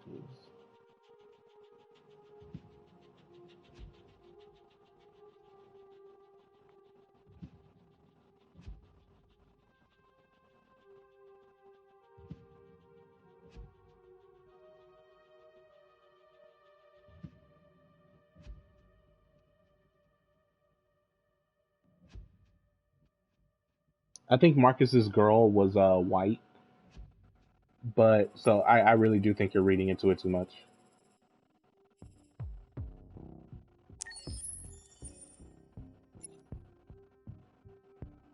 Yeah, I ain't gonna lie. I do think you're reading into it too much.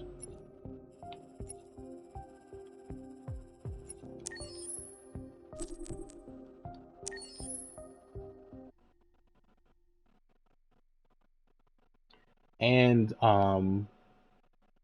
in the mission where I try to get her into the motel room, if we go to the squat room, the abandoned house, there's another redhead white android who also got abused, and his face is completely scarred up. So it's more so about the androids themselves aren't human. And I think the reason that they make them so many different races, because there's Asian ones, redhead white ones, blonde white ones, is to show that it's not about race. It's just the dehumanization of a species. Which is a really interesting and stupid way of putting it, because they're literally not human, but...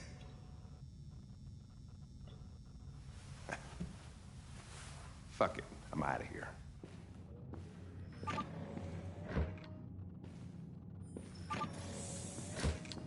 The fun thing is figuring out we'll get nothing out of it. How much to read into it. It's the puzzle game all over again. After all, it's not human. Androids don't feel pain. You would only damage it, and that wouldn't make it talk. Deviants also have a tendency to self-destruct when they're in stressful situations. Okay, smartass. What should we do then? I could try questioning it. What do we have to lose? Go ahead. Suspect's all yours. There's something blue in that guy's hand.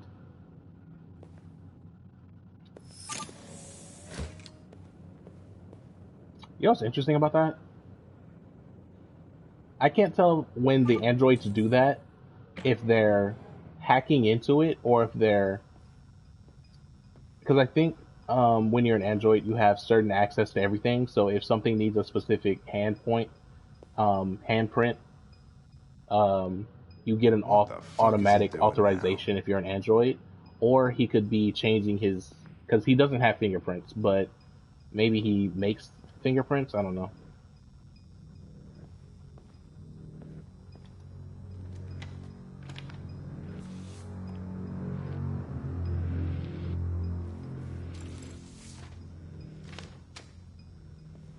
I am pretty sure, though, because I want it to be a little bit more than it is, but I'm pretty sure that it's just you need access. You need certain level of access to go into certain rooms. But if you're an android, since you're not really suspected of doing anything mischievous, you're automatically going to be given access to a lot of different rooms. It's kind of like how a janitor has a key to every room in the building because they need the keys to go in there to clean it. And most androids work in that kind of capacity. So I think that's what it is, and that's why he gets rid of the skin on his hand and he goes to his neutral android hand. That's just what I'm thinking.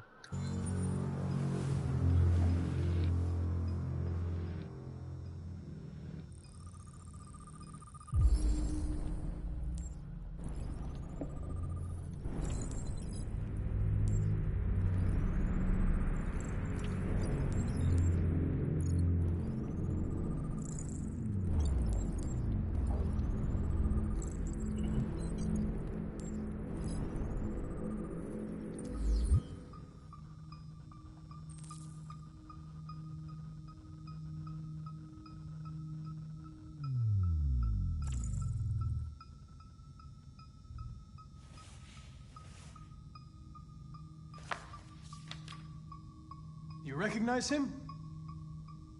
It's Carlos Ortiz. Stabbed 28 times. Damn, that's personal. That was written on the wall in his blood.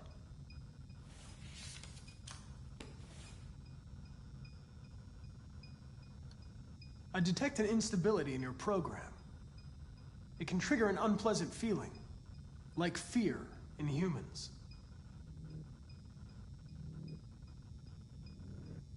That didn't do anything. That was useless. You've refused to talk since they arrested you. If you don't cooperate, they'll do things the hard way. Is that what you want? I need to go a little bit higher. It's 43. You don't seem to understand the situation. You killed a human. They'll tear you apart if you don't say something. I think the optimal decision to go by is... no, there's no option there. Listen. Never mind. I'm on your side. I want to help you. But there's nothing I can do if you won't talk to me. And then he should look around and unlock the next part. Yeah, here it is. What? What are they gonna do to me? Tell the truth. Because I need... They're gonna destroy me, aren't they? The truth. They're going to disassemble you to look for problems in your biocomponents. I need to go up a little bit more. They have no choice if they want to understand what happened. Why did you tell them you found me? Why couldn't you just have left me there? I was programmed to hunt deviants like you. I just accomplished my mission. I think I can go up another couple of percent. I don't want to die.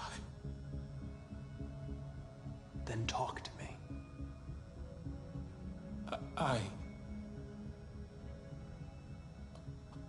can't. No comment. I need him a little bit more stressed. Pressure. 28 stab wounds. You didn't want to leave him a chance, huh? Did you feel anger? Hate? All right. All right. Everything is going to be okay. He's still in the optimal range.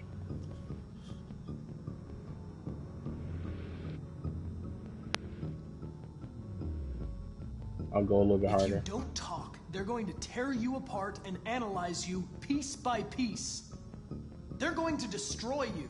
I'm in the midpoint of the optimal range. I don't remember if indifferent. I think indifferent only goes up like 2%. I think I have that. But if I go empathize, I think the 60 is the comfortable lower range. And it'll probably go down about 4%. So I'll still be in it, but I think I'll do indifferent. Okay then, don't talk. What do I care after all? I mean, I'm not the one accused of murder, right? Still in the optimal range. Terrify, protect. Confess and I'll protect you. I need to go a little bit lower. I promise I won't let anyone hurt you. I can't let it go any higher. Still optimal range. I need you to say something. He tortured me every day. There you go. I did whatever he told me, but there was always something wrong. Then one day, he took a bat and started hitting me. For the first time, I felt scared. Scared he might destroy me, scared I might die. So I grabbed a knife and I... Sorry, I'm kind of ruining the immersion, but that's something about a flashback. Okay, the flashback only happens if I do a probe, so we don't have to worry about that. I am convincing succeeds if their android confesses. Chris intervenes. Intervene. Android was sent back to cell if I intervene. If I don't intervene, then Android shoots Connor and himself. Or something else. Stabbed him in the stomach. I felt better. So I stabbed him again and again until he collapsed. There was blood everywhere.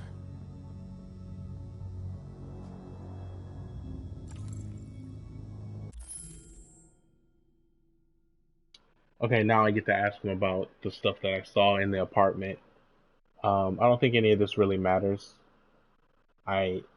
They never really explain what's going on with RA9 or anything else, but I'll ask about it. RA9. It was written on the bathroom wall. What does it mean? The day shall come. Matt, do me a favor. Do your job as a mod. Take care of that. I wonder how interrogations actually work IRL. I know he doesn't get tortured here, but it's used in video games and is used in the CIA, even though it doesn't work. Thank you, Matt. The thing about interrogations is it's interesting what they consider interrogations, because the police interviews that you see on stuff like Law and Order and kind of like what just happened here, those are technically interrogations. But sometimes they classify them as police interviews. And I think that they're the same thing, but interrogation has a more negative connotation because it's usually associated with torture.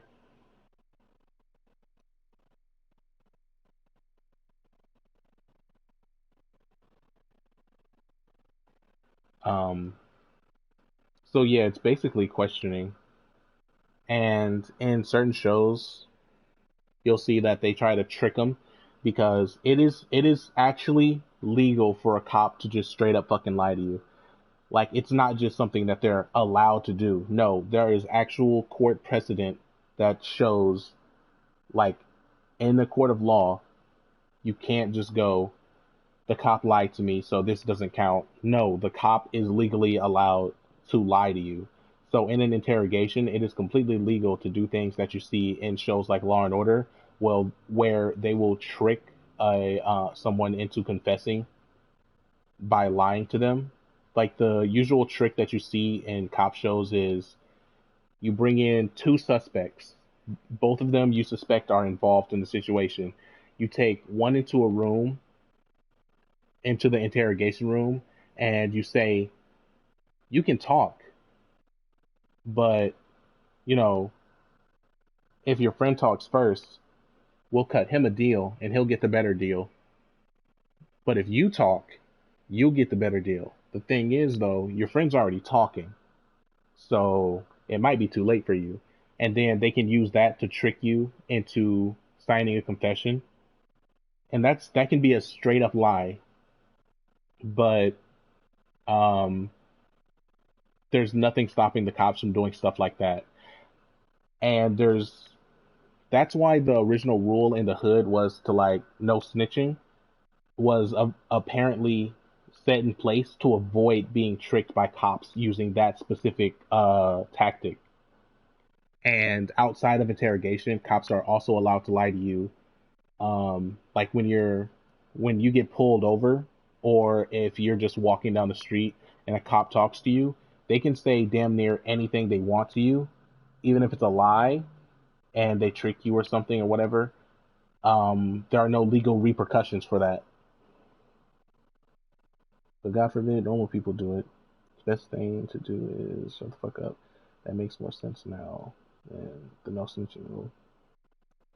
Yeah, apparently the no snitching rule got kind of misconstrued over time, which happens with a lot of things. But like you said, God forbid a normal person does that, because while it's completely illegal for a cop to lie to you in any capacity, like they can, as long as they read you your Miranda rights, they can say they're arresting you for one thing and then actually charge you in court for a completely different thing. And there is not only nothing that you can do about it, it is in the courts. Like, judges have ruled that cops are allowed to do that anytime they want. So like a cop can, like me and you, we can just be walking to the store and a cop can roll over to us and be like, yo, I'm stopping you right now because I saw you jaywalking, right? And then charge us with a completely different crime. And we just have to deal with that shit in court, and we have no legal repercussions for it. Like, they can just straight up lie to you. But there are also laws where there are certain things you cannot lie to a cop about, or you'll get arrested. You can't lie to a cop about your name, because there's like, that falls under, I think, 2 different laws, so that if you do that, you can get charged with 2 different things. If you're being arrested and like you say your name is like Johnson or some shit, they can charge you with 2 different crimes just for lying to them.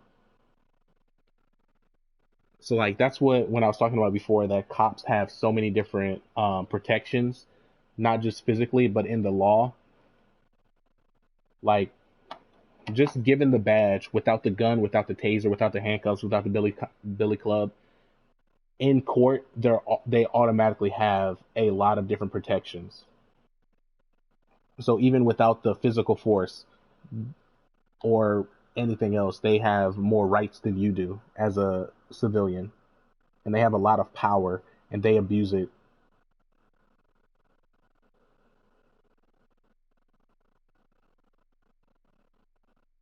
It'd be like that, man. When we will no longer be slaves.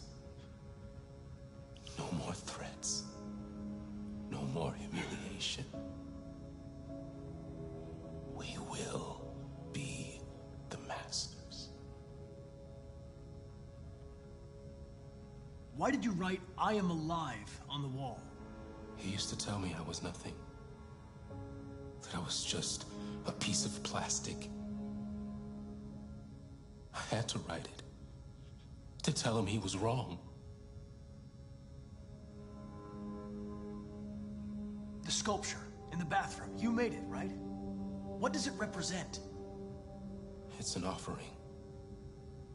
An offering so I'll be saved. The sculpture was an offering. An offering to whom? To RA9. Only RA9 can save us.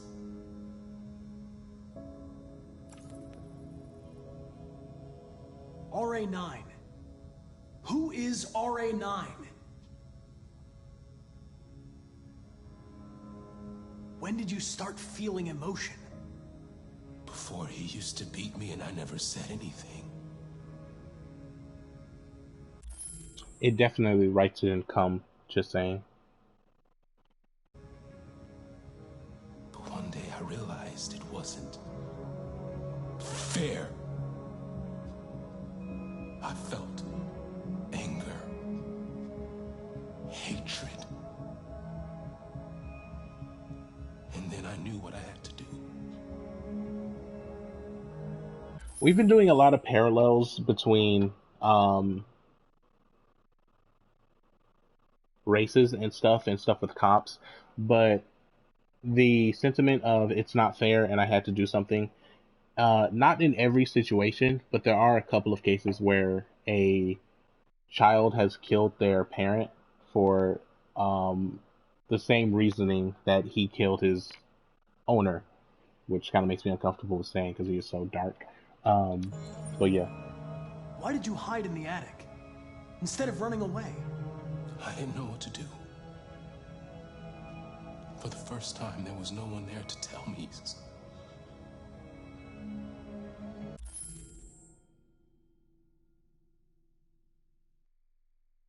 Yeah, I've always been interested in it because,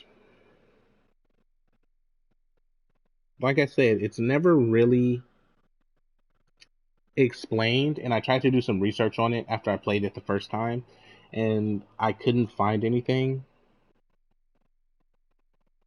It really does seem like it's just a god that they made up, but it doesn't even fully explain where the god came from. I originally theorized that it was like a code that you see when you break through your mind palace, but I haven't seen that. And neither Connor, Marcus, or Kara ever really mentioned RA9.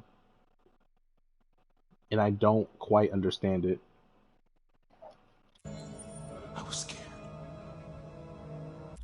And they usually break through because of fear.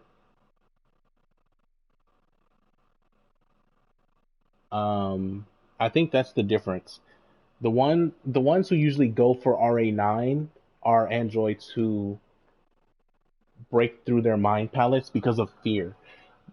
Marcus, Connor, and Kara do not break through their mind palace because of fear. Marcus breaks through it because he perceives something as unfair, which this android as well says, but it's not. But Marcus's isn't because of fear and unfairness. It's just unfairness, and he feels like he should be allowed to do something. And I think that stems from the way that Carl kind of was talking to him in his first mission and everything, and how he was trying to get him to be more than just a program. He was trying to get him to think more creatively because Carl's an artist himself.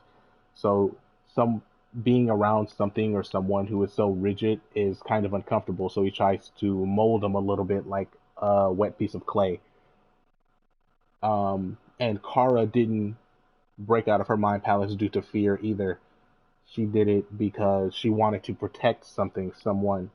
And I can't remember Connor's too well because I only did it once. The latter missions of this game I've only ever done one time, and I don't remember them that well. But I think his is because he was trying to figure out what justice is, not in a literal sense, but like that's how I'm kind of perceiving it. He didn't feel that it was justice to stop Marcus from doing what he's doing. He didn't feel like it was the right thing to do after all his experiences and dealing with Hank and everything. So, and every other android that we see that goes to RA9 usually changes because of fear. This one because he had been attacked and tortured basically for the longest time. What's it called? Ralph from the abandoned house, he was attacked and he wrote RA9 all over the walls. And I don't remember too many other androids that also did it. There was another one who I think ran away when Connor and Hank search his house, and he was also an RA9. He basically wrote his own little Bible or something. But he runs away, and I don't think I've ever caught him, so I don't remember what his deal was. So I hid.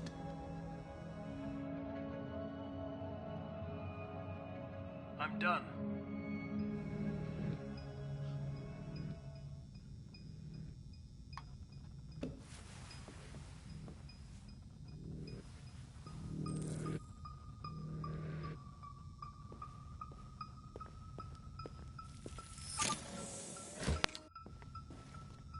Chris, lock it up.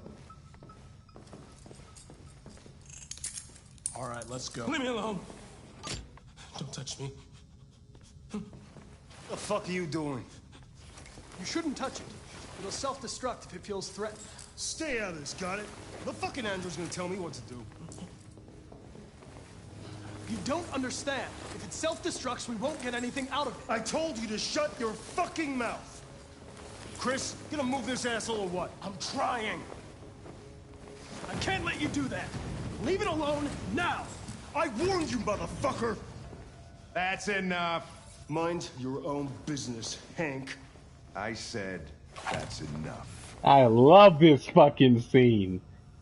It's always great. You're not gonna get away with it this time.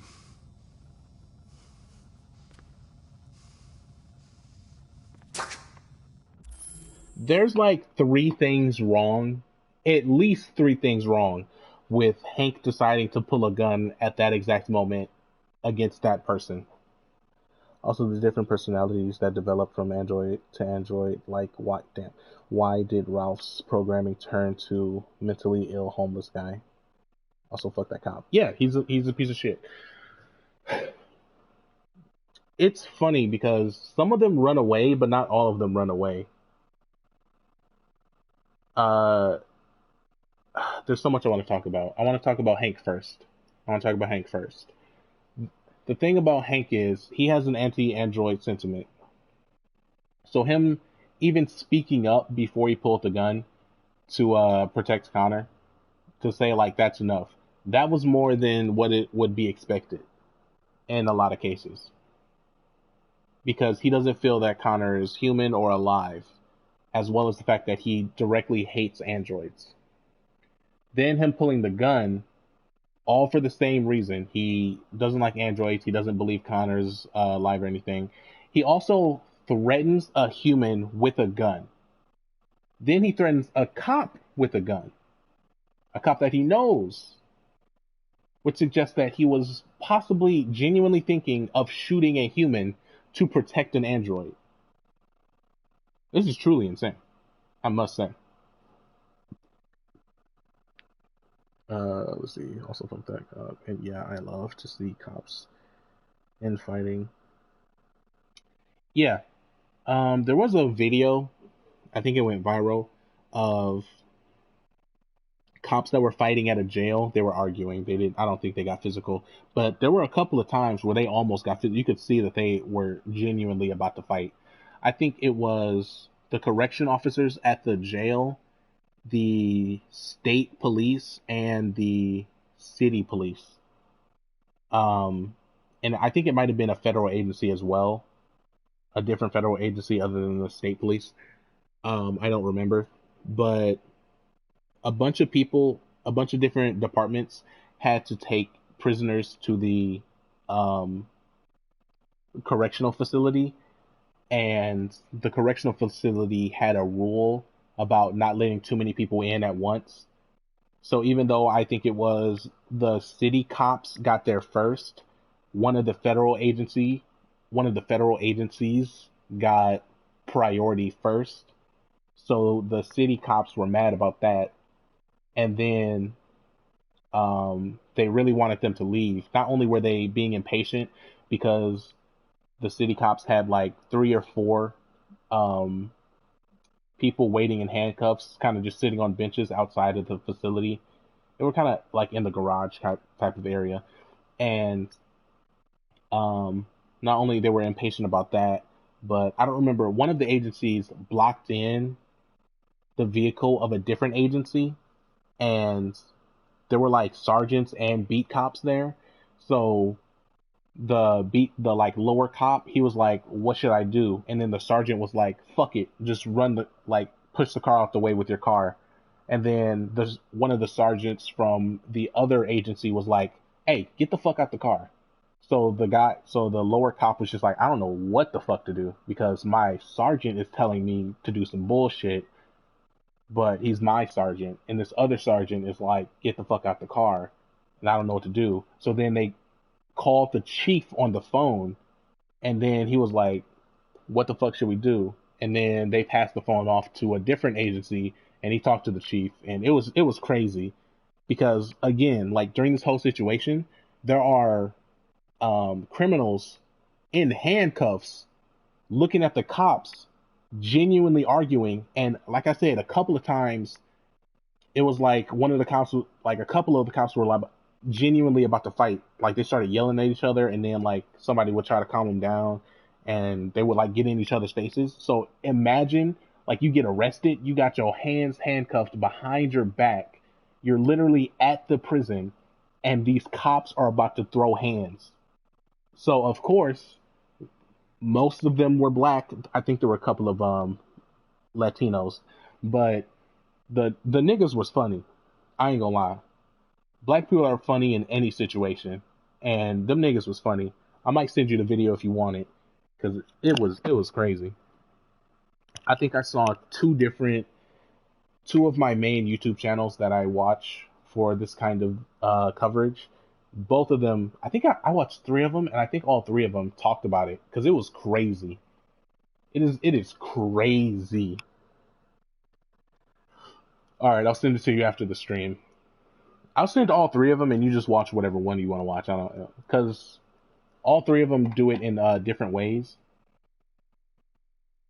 One of them does it, he's just a civil rights lawyer, and so he just like talks shit about cops, but also he's a lawyer, and he's from the South, so it's kind of funny. He doesn't have an accent though, not too heavy.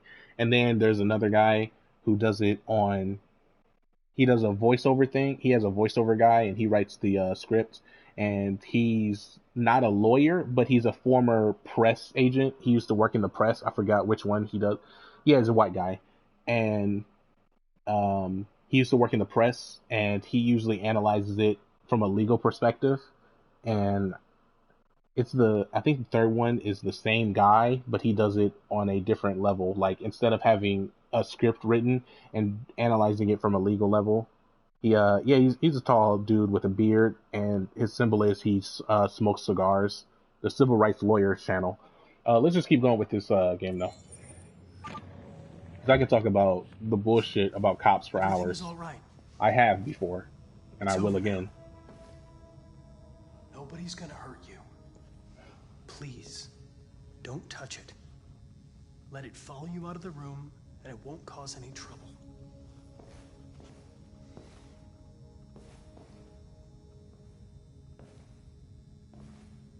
The truth is inside.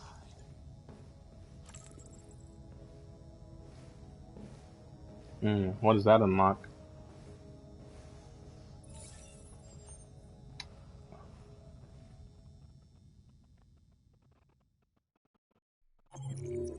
It's impossible not to talk shit about a corrupt organization. Am I finally getting to the mission I actually wanted to do? We've been talking about cops for too long. Let's go rob a fucking grocery store. Convenience store.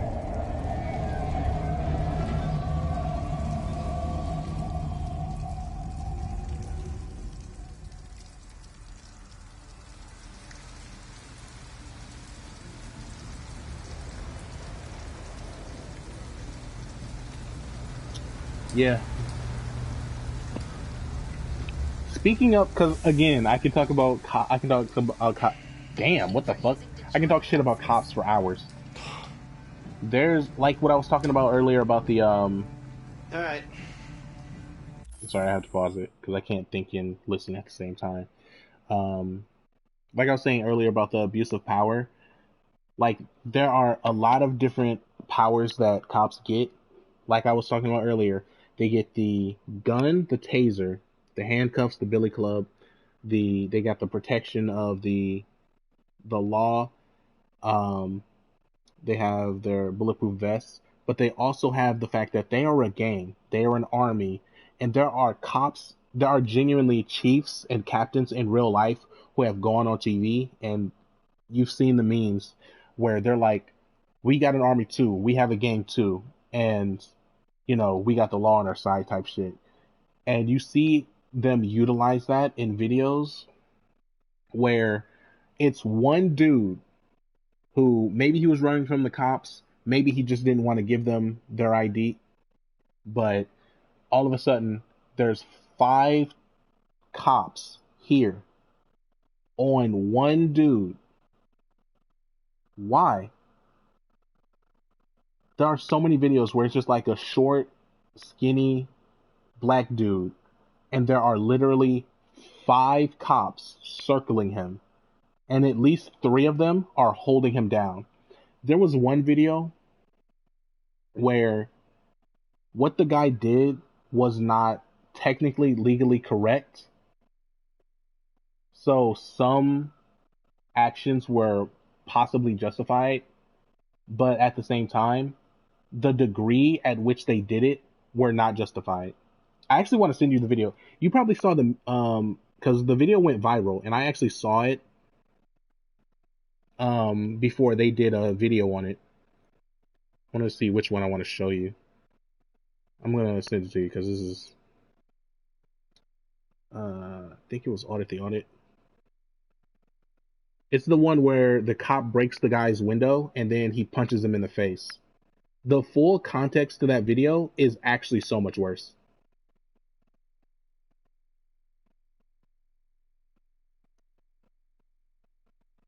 So like, if you think like maybe he did something, like if you're one of those people, I know you're not, but if just in general, if you're one of those people who's like, that did not, like maybe he did something wrong and he deserved it.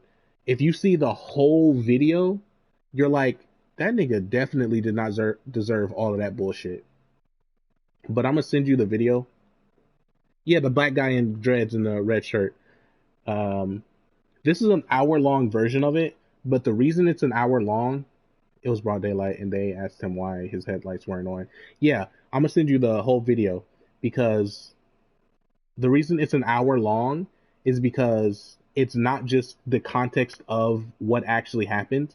It's also that after the video went viral, the chief of police there went on and did a press conference, and the press conference was so fucking annoying. I'm sending it to the group chat with Kat in it, so like maybe she can watch it too, because it pissed me off so bad.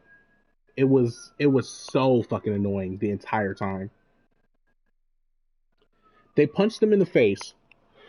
Okay, when you watch, I sent the video, and when you watch it, he was supposed to get out of his car. Yeah, we investigated ourselves and found no wrongdoing. He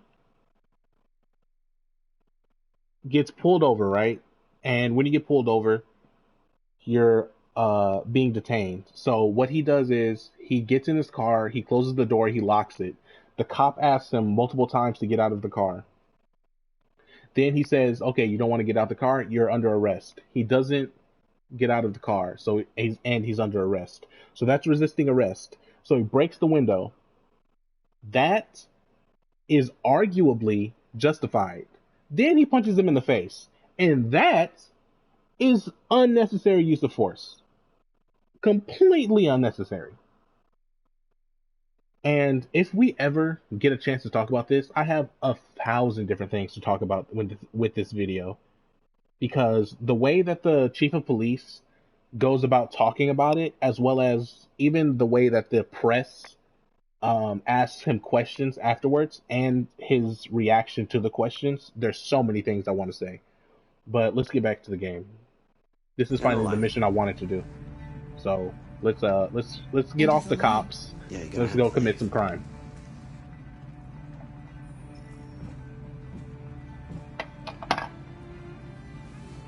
Sorry, I'm still thirsty. I've been talking so much that my mouth is killing me. I need to drink something. Excuse the throat sounds you're about to hear.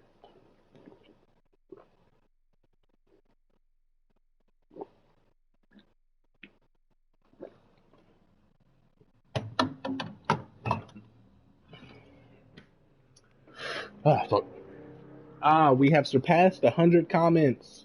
Thank you, Matt. I appreciate it. Yeah, he was just sitting there.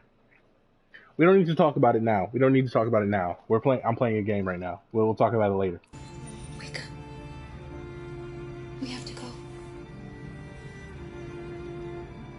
Now, there's a chance that Kara still has the gun, so I can possibly rob him at gunpoint, but I don't really want to do that, but I'll do it if I have to.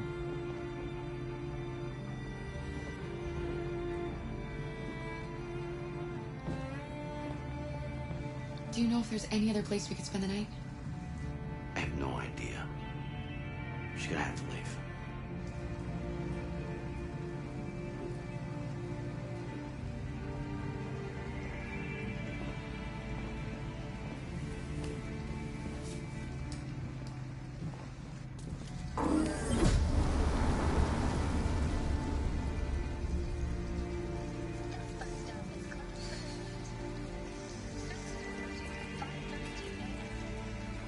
You gonna be okay? We'll find somewhere to spend the night.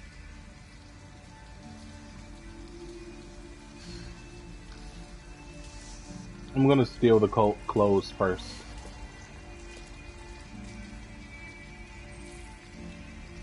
Yo, 5 viewers, that's crazy. You gotta love it.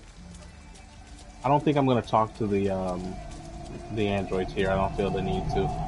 But I'm gonna steal the clothes first, then I'll go straight to the corner store. There's no reason to look at that. Let's just speed through this.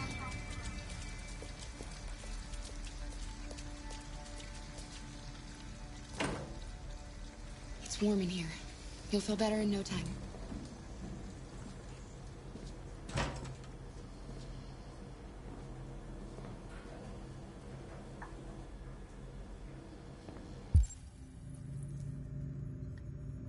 Now, Alice is gonna be mad at me for this, but I gotta do this.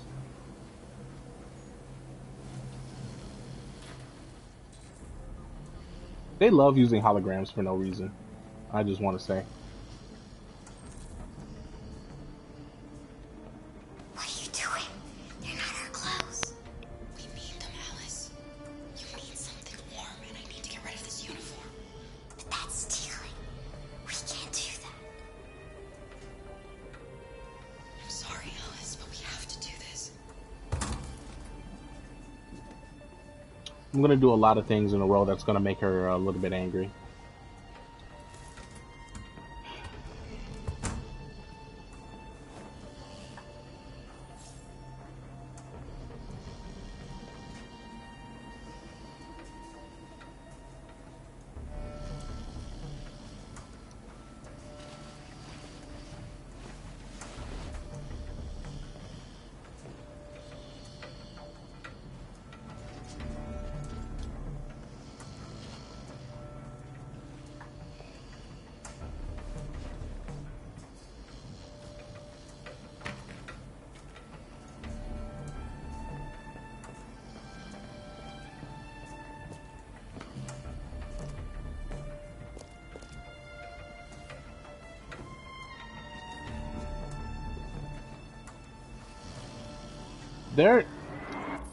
Now, what's always been interesting about this is,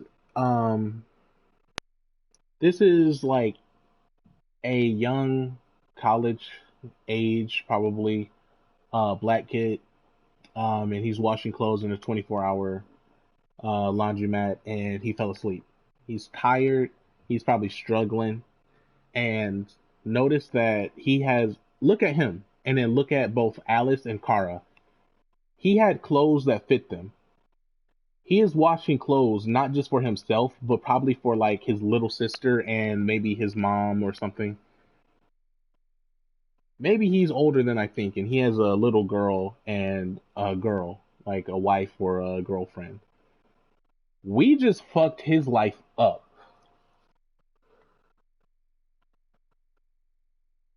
Hell yeah. Hey. I'm gonna calm down because it's late and I'm about to get loud. But I would absolutely lose it. I cannot express to you how much I'd lose it because I have such little clothing that if I lost a single shirt or jacket, let alone 2 jackets and 2 shirts and 2 pairs of pants, I would be fucked. I would be fucked. That's why I really don't want to steal his clothes, but for the mission. Like, look at this. Maybe that's his jacket, but that little puffer, that vest she has, that is definitely for a little girl. There's no way he could ever fit that.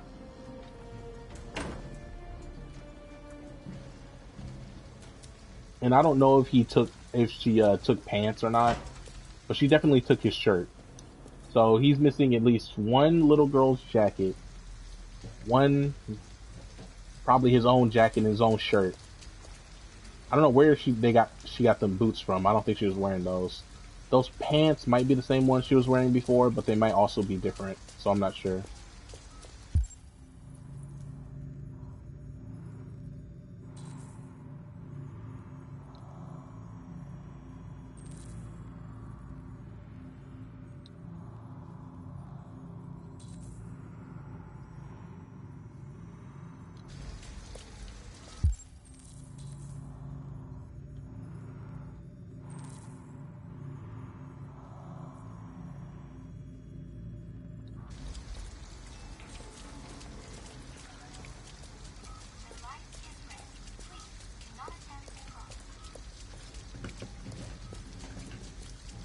Let's do this really quickly.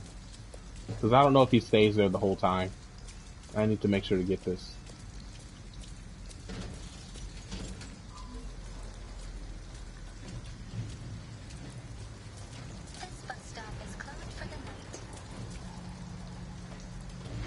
Alice, you're freezing cold.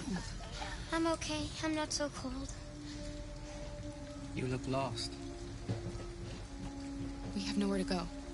I'm like that too, but I know someone who can help you. Luckily, one of my managers at the store was willing to give me some hand-me-downs, so that helped me out a lot because I hadn't bought clothes for so many years that I just grew out of a lot of them. I have to buy pants often because I walk a lot and I got thunder thighs, but when it comes to shirts, that nigga's goated for that because I had no shirts that I could really wear. And for jackets, same, because I wear the same bitches every day.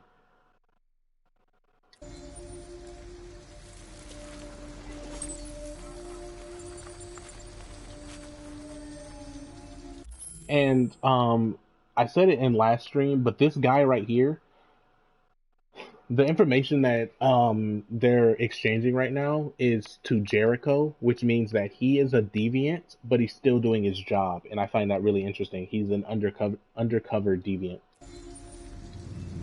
But that's on the other side of town. We need a place for tonight.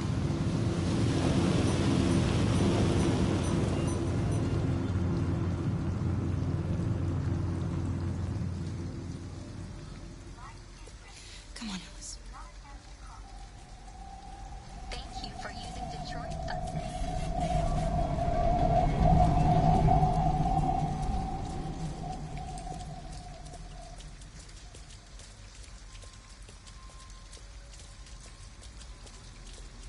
Look, the store is still open.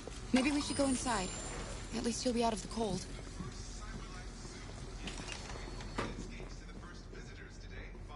Can I help you? No thanks. I'll be all right. I didn't want to hear his line. Because it still pisses me off, and there was no need to.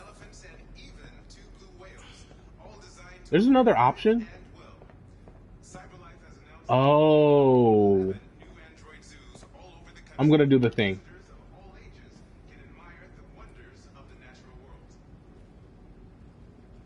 I'm gonna do the thing. I'm gonna do the thing. I'm gonna regret it. I'll just be 2 minutes. I'm gonna do the thing. But why? Please, Alice, just trust me. I'm regretting doing the thing, but I'm gonna do the thing because I have to do the thing at least once. I'm definitely gonna regret it.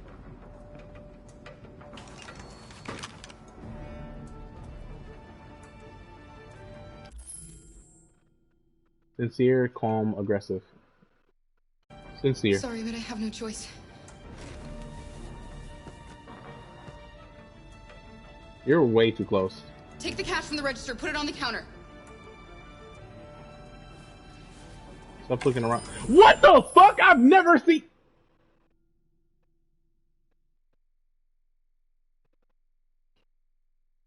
You know what's funny?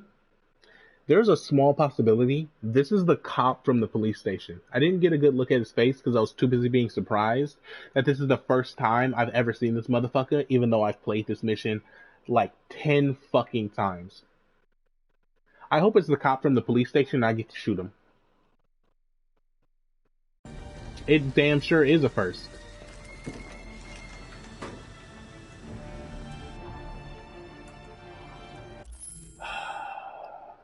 Stay. Let's see what happens. Excuse me, are you done? No, that's not him. The voice is different.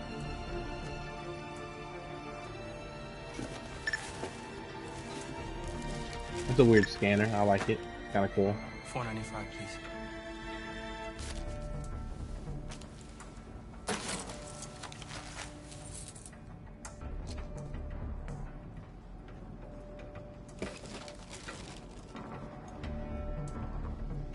I've done this mission so many times, it's not even funny. Never once. I appreciate you not snitching. Why does he keep walking closer? Back off, turn around, open the register. Open the register. I want to go to the flowchart, but I think I just want to see what happens. Anyways, back to what I was doing. What did he just press? We've opened it without having to press anything before. Why is he so close? Turn around. Turn around. I didn't know bills was an option. I'm not gonna shoot him. Just take the money. I'm sorry, but I really need this money.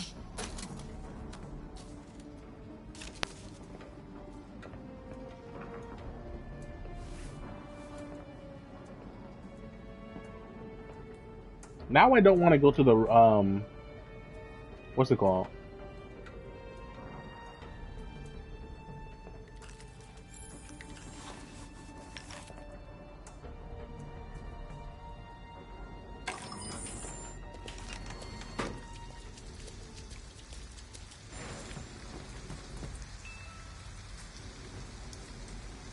Why do you run outside? That bitch had a gun. Let it go.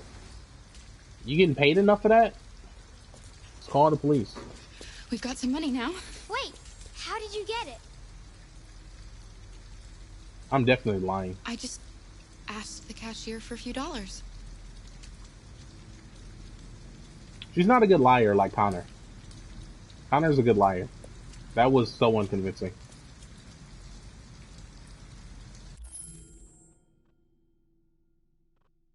Yeah, I have to do it because that's what I wanted to do. What the fuck? What the hell? Oh, never mind.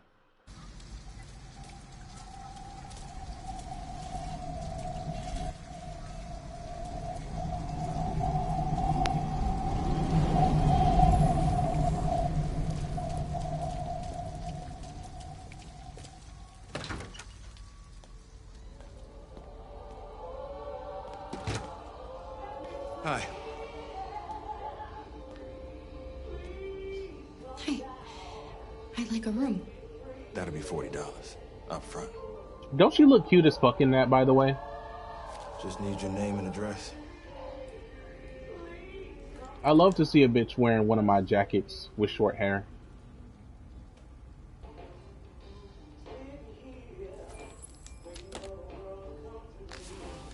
Can I see your driver's license?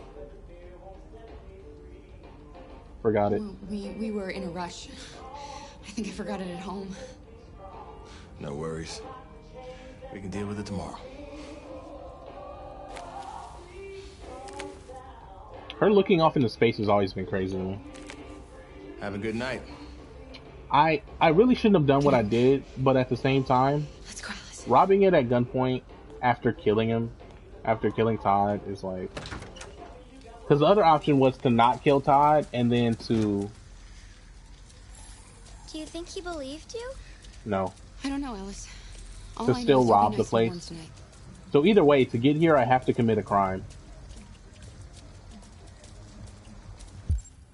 That music's in-game. Who the fuck?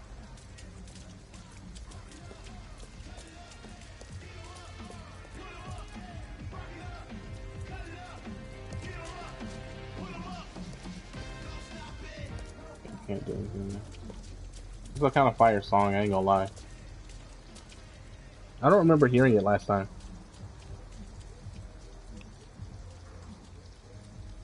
I mean, it's basic work. It's Detroit, you know? Or at least that's what everyone from Chicago thinks, which is weird. That was a stupid joke, I regret saying it.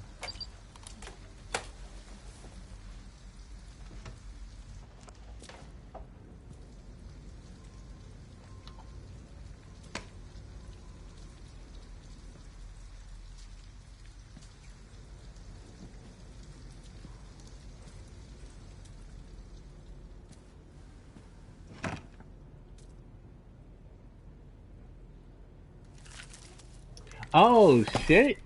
Oh shit! I was not expecting that.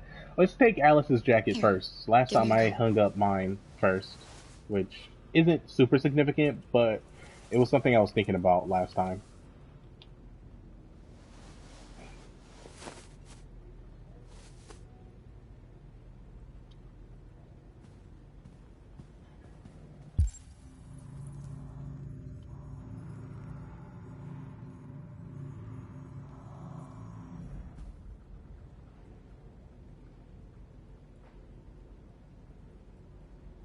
I try to stay away from the news.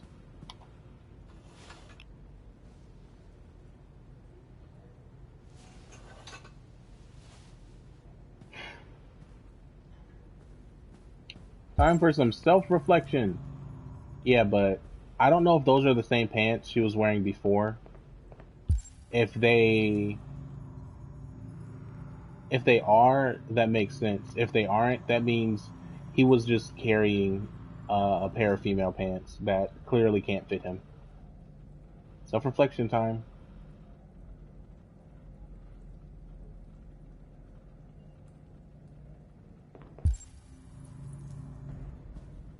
You know what's funny? I just remember Ralph is a serial killer. I think I forgot about that. Let's get these clothes off. They're soaking wet.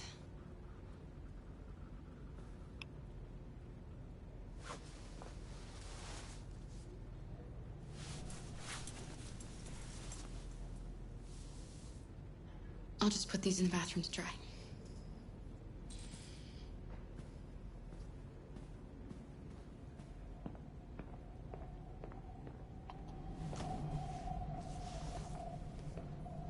I feel like I'm noticing a lot of sounds that I didn't notice before.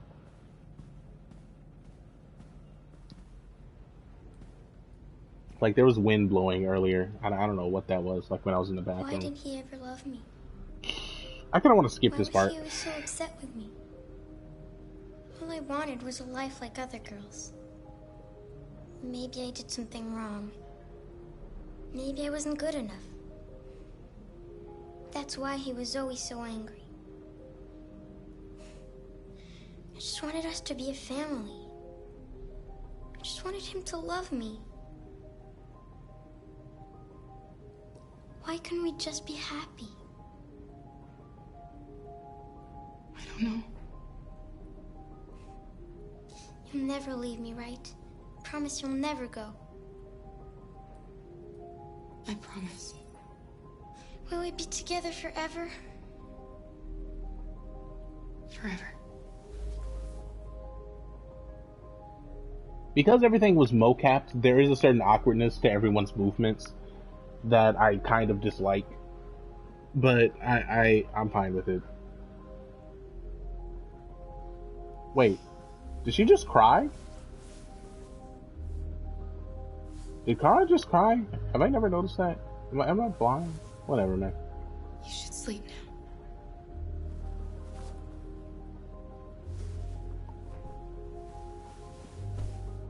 I'm going to turn off the light, okay? I can sleep in the bed with her, and that's like a cute little mom thing to do. But I can also just sleep on the chair, which I'll be next to the gun if something happens in the morning. But I think I'll go with the she's an emotional person thing. That's just playing card, kind of cute. Yeah, that's facts.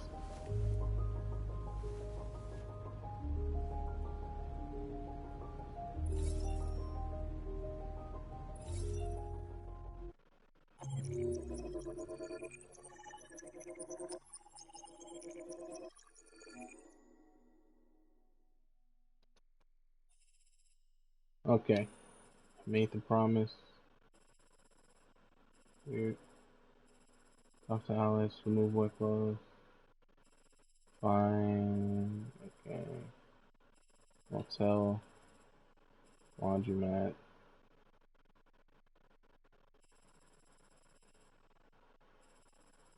Parking lot. Supermarket. Gun taken from the stormy night. Okay, so if it goes backwards, that means something I had to unlock previously.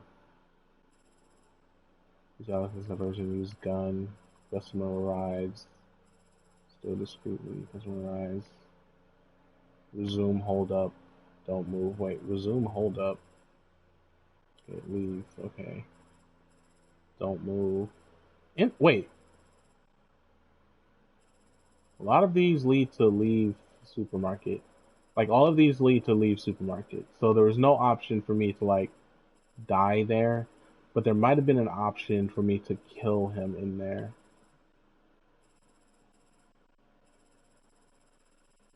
But I don't care about that. That's not what I wanted to do. Now, this mission is boring and annoying. I kind of don't like it. I could go back and check how long Marcus was there. I've never been sure how long Marcus was in the garbage heap, basically.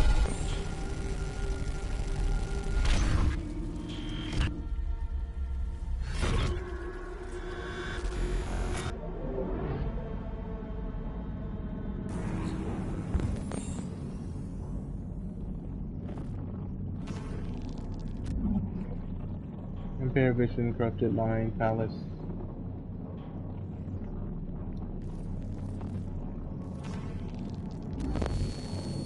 Audio processor corrupted, audio data damaged.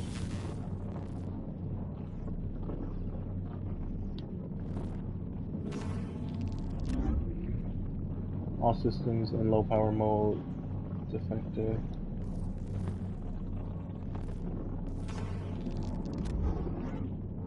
Left and right leg components.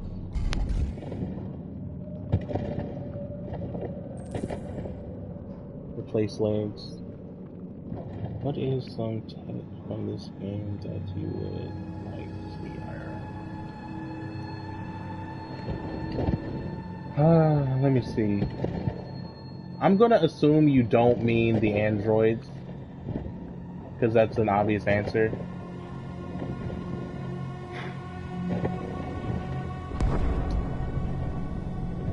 I do like the holographic graffiti.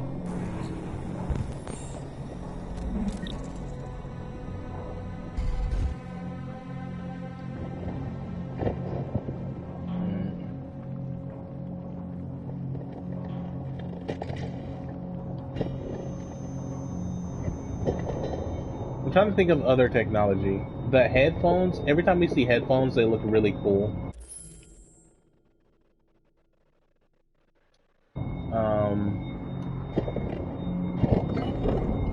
Yeah, every time we see the headphones, they look really cool, but I don't really see any advantage to them over the headphones we have now.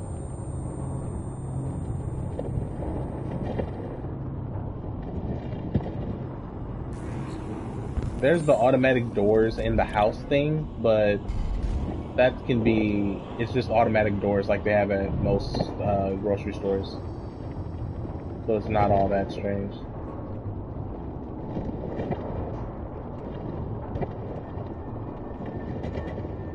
The kind of Geo wheelchair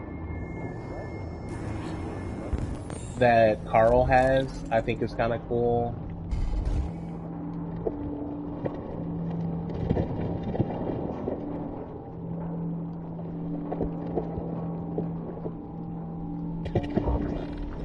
I think we have the driving cars, actually. Like, the driving cars from this game, I think we actually saw them when we went downtown that one time. Oh no, I'm thinking of when I went downtown with Miles. I don't think we saw any when we went.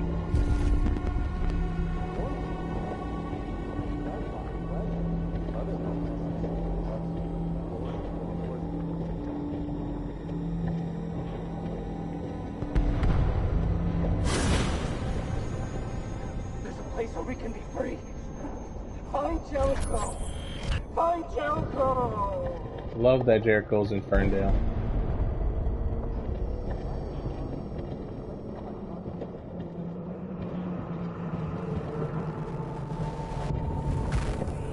I'm trying to think of some other technology.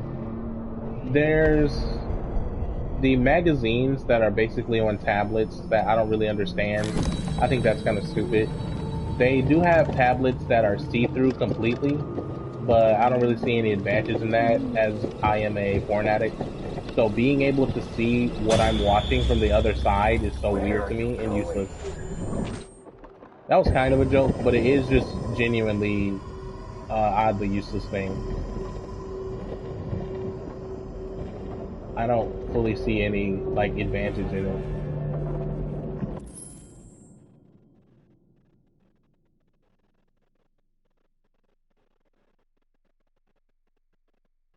Yeah, the self-driving taxis specifically.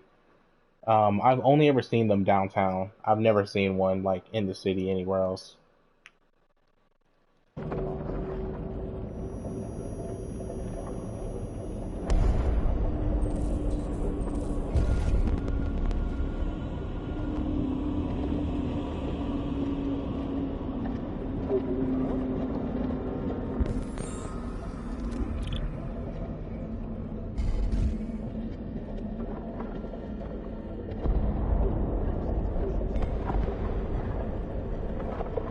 There's someone over here, I think, that asked me to kill them. I think it's this one to the right. No, I think she wants to live. I like how I'm just caressing her titty.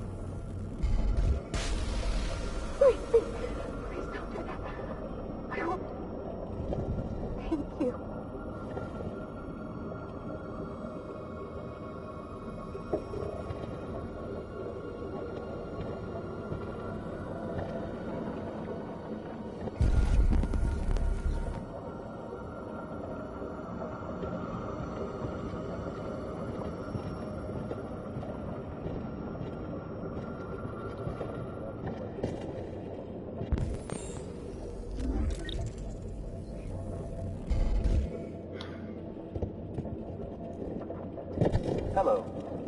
I'm an AK-700 android. I was designed to serve you. What can I do? My program has detected an anomaly. Please contact the nearest Cyberlife maintenance center.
You know, the first time I played this on stream, someone came into my comments and was like, yo, when you put this ear thing in, you're gonna hear the craziest audio effects of your lifetime. It's gonna scratch your brain. But I didn't have good headphones that time. And this time I have good headphones. And oh my god, that tickled my brain. I ain't gonna lie. I actually did love that. Shout out to that dude. Yeah, exactly, bro. I still haven't figured out the answer to your question. Because a lot of this technology outside of the robot, because there is some technology that is inside of the androids that is very interesting and cool, but I'm trying to go outside of that kind of stuff. But there isn't actually too much that we see. It's just a lot of holograms and self-driving cars and androids. That's really the main thing they ended up focusing on.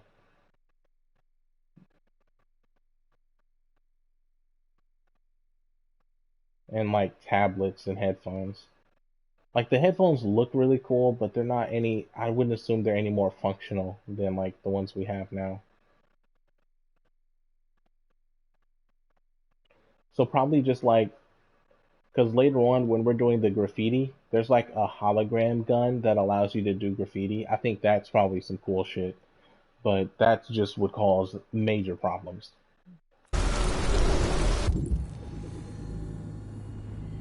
I need to find a pump. Oh, cool. This time I don't get to kill someone.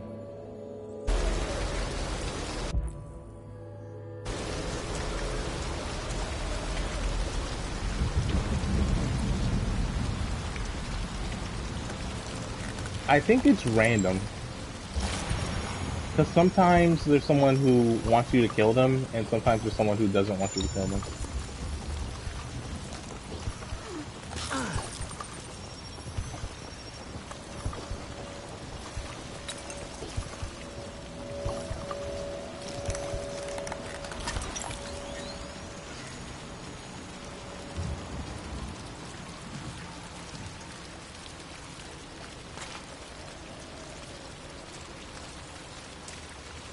I almost don't like that he didn't try to help anyone.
Yeah, it's actually ridiculous.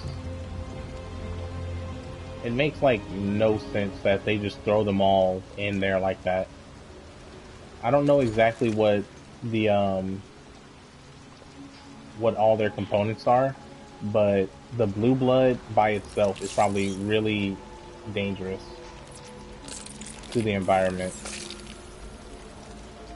Or it at least has the possibility.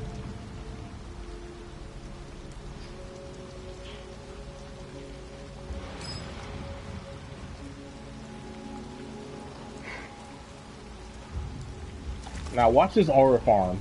Get ready for this aura farming right here. It's not even this part right here. Wait for it.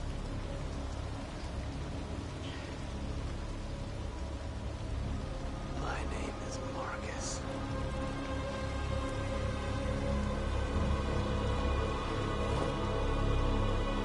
You see that shit? Why did he even pick that? Why was that even there?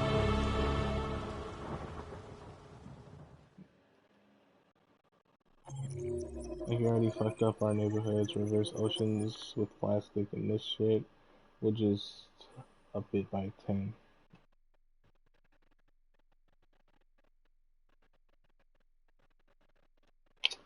I wanna look at these. Android. See, I didn't get the android who begs to die. Refuse to kill for the pump. Refuse to kill.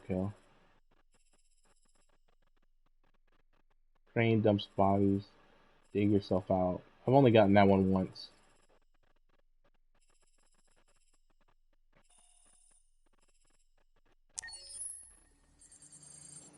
I don't really care about this part either.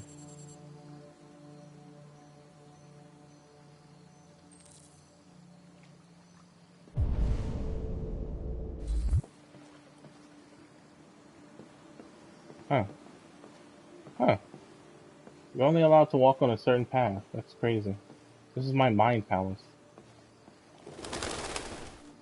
There should be the statue thing over here. Here it is.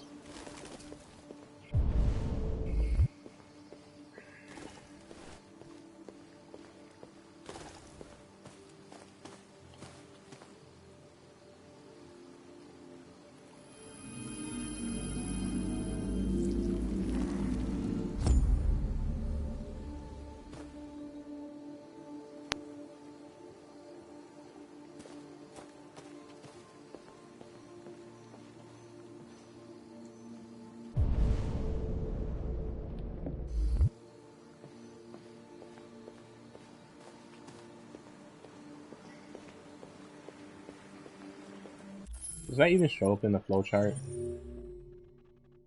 Find magic stone, find Amanda, talk with Amanda, check the graves. Let's go check the graves first.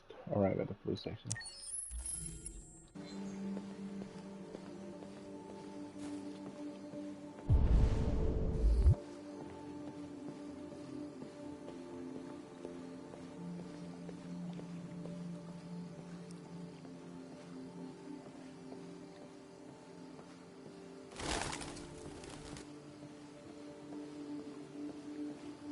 For some reason, I have the feeling that the graves are over here. Oh wait, is that it? No.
Were they like 2 feet away from me?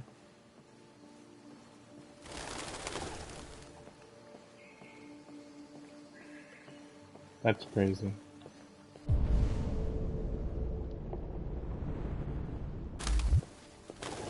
I'm about to lose it. I was winning the whole last circle for no reason.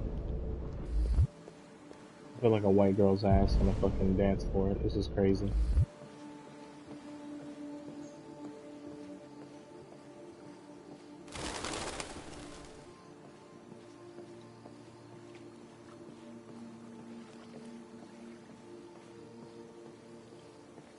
Just walk past this bitch, watch this. Just because I can. Yeah, I genuinely don't know where they are. They don't show up. So I'm gonna have to ignore it.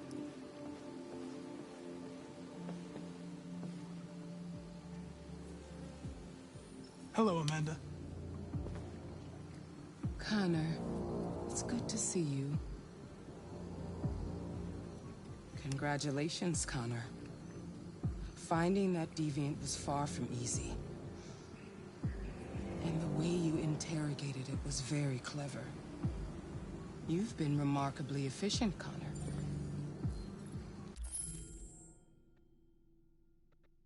Thank you, Amanda.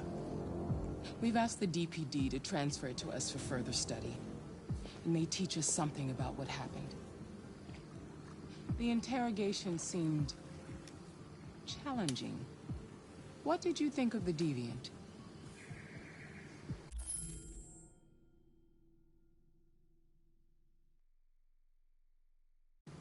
It showed signs of PTSD after being abused by its owner.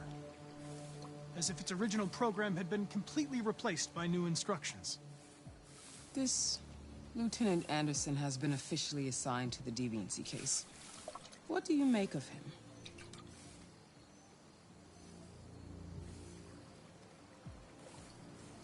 I think he's irritable and socially challenged. But I also think he used to be a good detective. He's an intriguing character. Unfortunately, we have no choice but to work with him. What do you think is the best approach?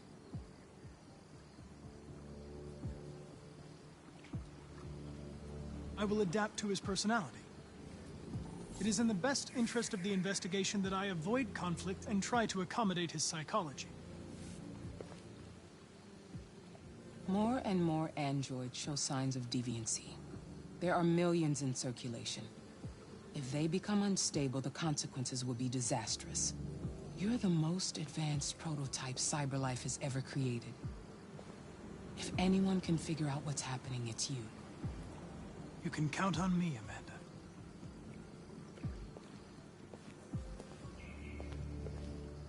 Hurry, Connor. There's little time. She's not even real. She was a ghost this entire time. Spoiler. Late spoiler warning. Now, Carl should be here this time.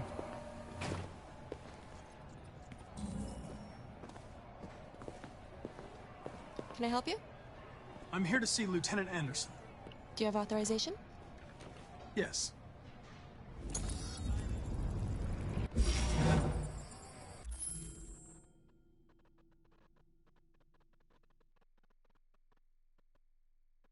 Run! She's a bitch and a ghost! Lieutenant Anderson hasn't arrived yet, but you can wait at his desk.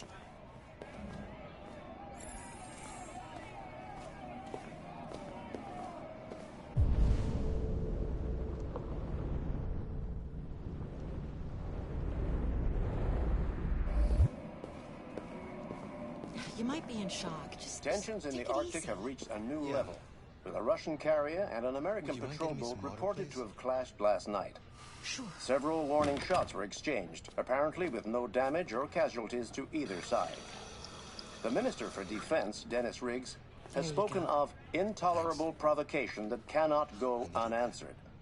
The countries in the region, particularly Sweden and Canada, have called for military forces to withdraw and an international conference to be held. So far, there has been no response from either Moscow or Washington. We'll keep you informed minute by minute as the situation develops. Yeah, this game is too real. This game is too real, bro. I ain't even capping, bro. That's actually crazy.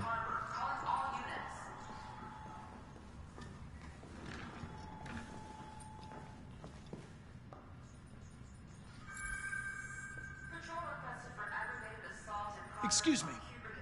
Do you know what time Lieutenant Anderson usually arrives? Depends on where he was the night before. If we're left... Nah, you probably are down bad. If you're talking about the receptionist android, yeah, she's cute. She's cute as fuck too. Lucky we'll see him before noon. Thanks.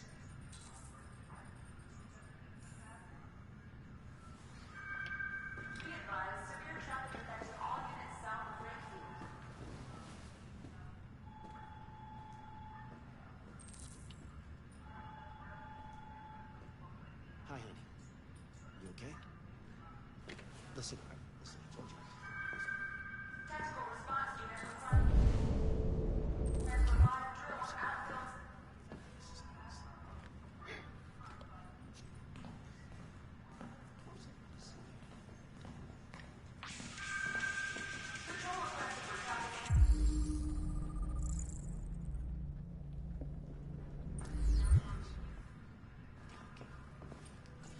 Is it weird that no sign showed up?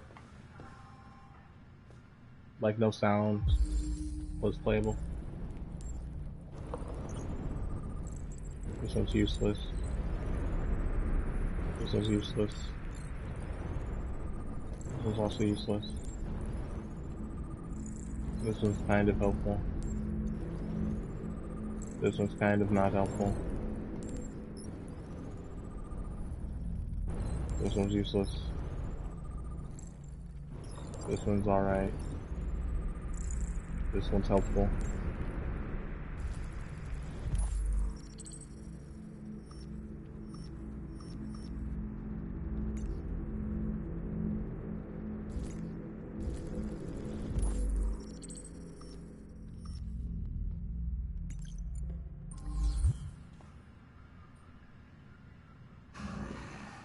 It's good to see you again, Lieutenant.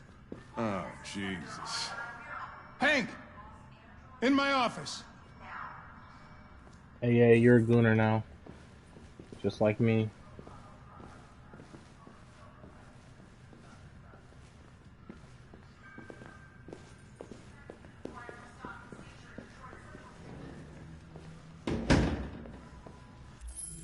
Now, after they're done with their little argument / conversation, I don't think it matters anytime I talk to him.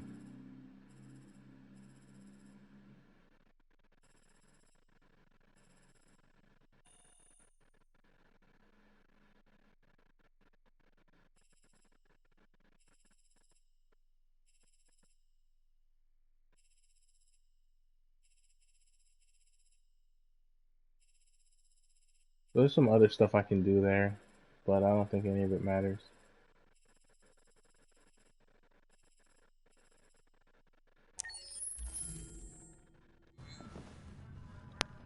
I've got 10 new cases involving androids on my desk every day. We've always had isolated incidents. Old ladies losing their android maids and that kind of crap. But now, we're getting reports of assaults and even homicide, like that guy last night. This isn't just CyberLife's problem anymore.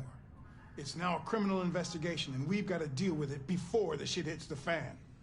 I want you to investigate these cases and see if there's any link. Why me? Why do I gotta be the one to deal with this shit? I am the least qualified cop in the country to handle this case. I know jack shit about androids, Jeffrey. I can barely change the settings on my own phone. Everybody's overloaded. I think you're perfectly qualified for this type of investigation. Bullshit! The truth is, nobody wants to investigate these fucking androids, and you left me holding the bag. CyberLife sent over this android to help with the investigation. It's a state-of-the-art prototype. It'll act as your partner. No fucking way! I don't need a partner, and certainly not this plastic prick. Hank, you are seriously starting to piss me off. You are a police lieutenant. You are supposed to do what I say and shut your goddamn mouth. You know what my goddamn mouth has to say to you? Okay, huh? Okay. I'll pretend like I didn't hear that, so I don't have to add any more pages to your disciplinary folder, because it already looks like a fucking novel.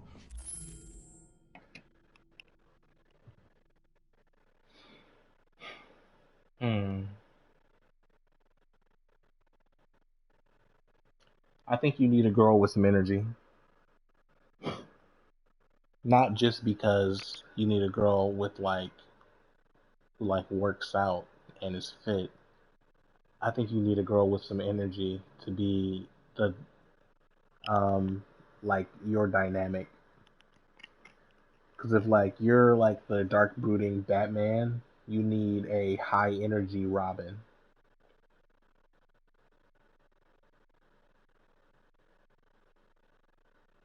And I think she has to be taller than you. Not too much taller. Only an inch or two. So anytime she wears heels, it does seem a lot more significant, but you're basically the same height.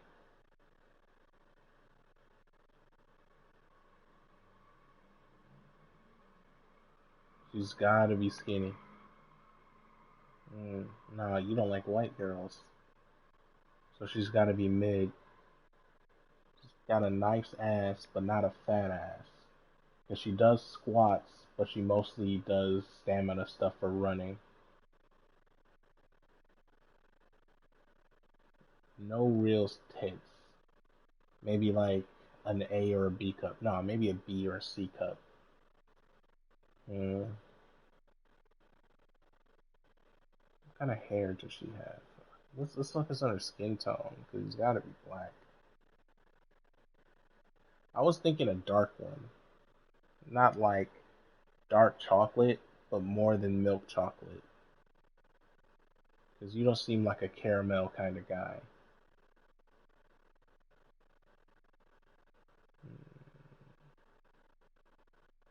Yeah. Like, technically dark skin, but like not that pure ebony bliss type dark skin, you know what I'm saying? And I don't see you dating a girl that has like braids or dreads. But I can't see a straight haired female either, or a curly haired one. Maybe wavy hair? Nah, I can't even imagine wavy hair on a black female for some reason. That's genuinely hard for me to imagine. But I don't see her as being someone who uses a flat iron on her hair. It has to be natural and long.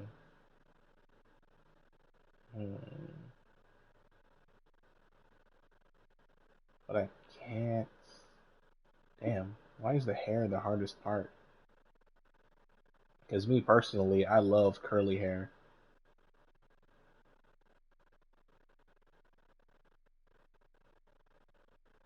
I want to say long and straight. Nah. I think like shoulder length, and she sometimes wears it up. That seems good. No bangs though. Yeah. Brown eyes, not black.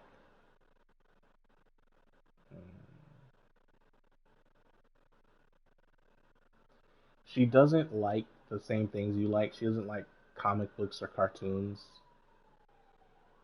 or anime, but she loves to hear you talk about it.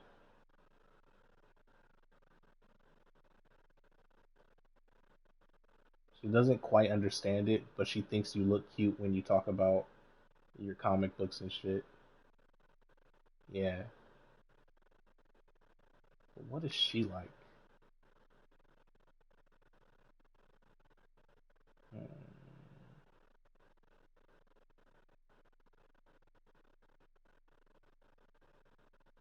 Maybe she does arts and crafts. She just exercises and makes bracelets. And she works as a receptionist. No, I can't make her a receptionist. Maybe she works at a Planet Fitness. Maybe you go in one day and that's where you meet her. Yeah. She works at a Planet Fitness. So she just be working out and she does some kind of crafts. Maybe she sews, makes blankets or quilts or something. Yeah, she has a sewing machine for sure. And she's an only child.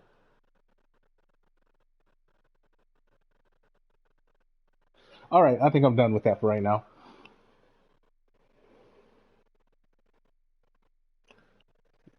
Yeah, I was locked in on that for a second. Let's get back to the game. This conversation is over.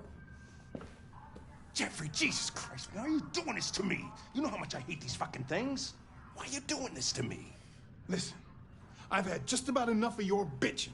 Either you do your job or you hand in your badge. Now, if you'll excuse me, I've got work to do.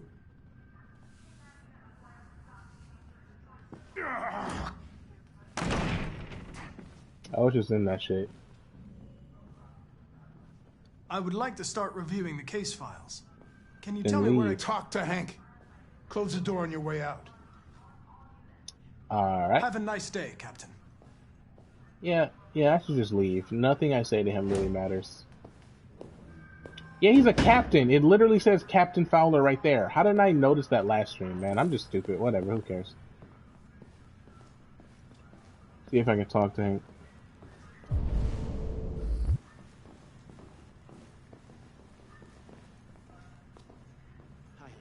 It's an honor to be working with you, Lieutenant. I'm sure we'll make a great team.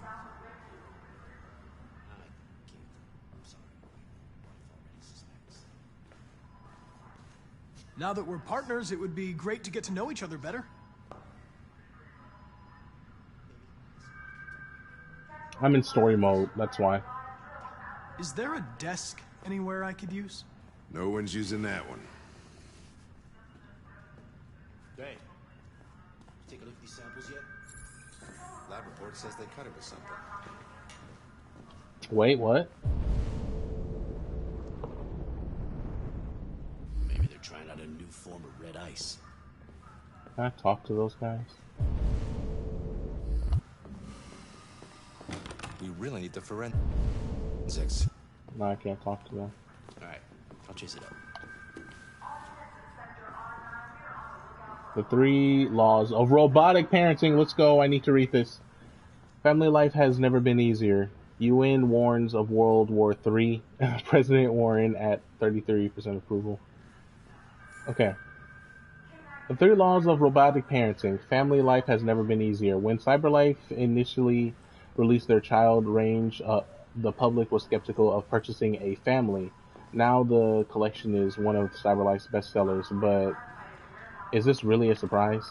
Customizable, removable LEDs, no hunger, no expensive child care, no new clothes, and not to mention no smelly diapers. The perfect child is only a click away. All its needs can be suspended at the touch of a button. It's child's play. Whoa, that's weird phrasing.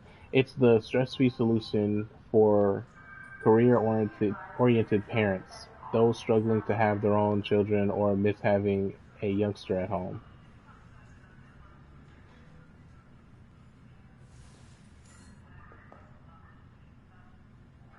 With unemployment at 37.3%, $7,500 for a child that avoids the dreaded teenage years, and shelling out college seems like a wise investment compared to $350,000 over 17 years. Plus, it doesn't have to be a lifelong commitment.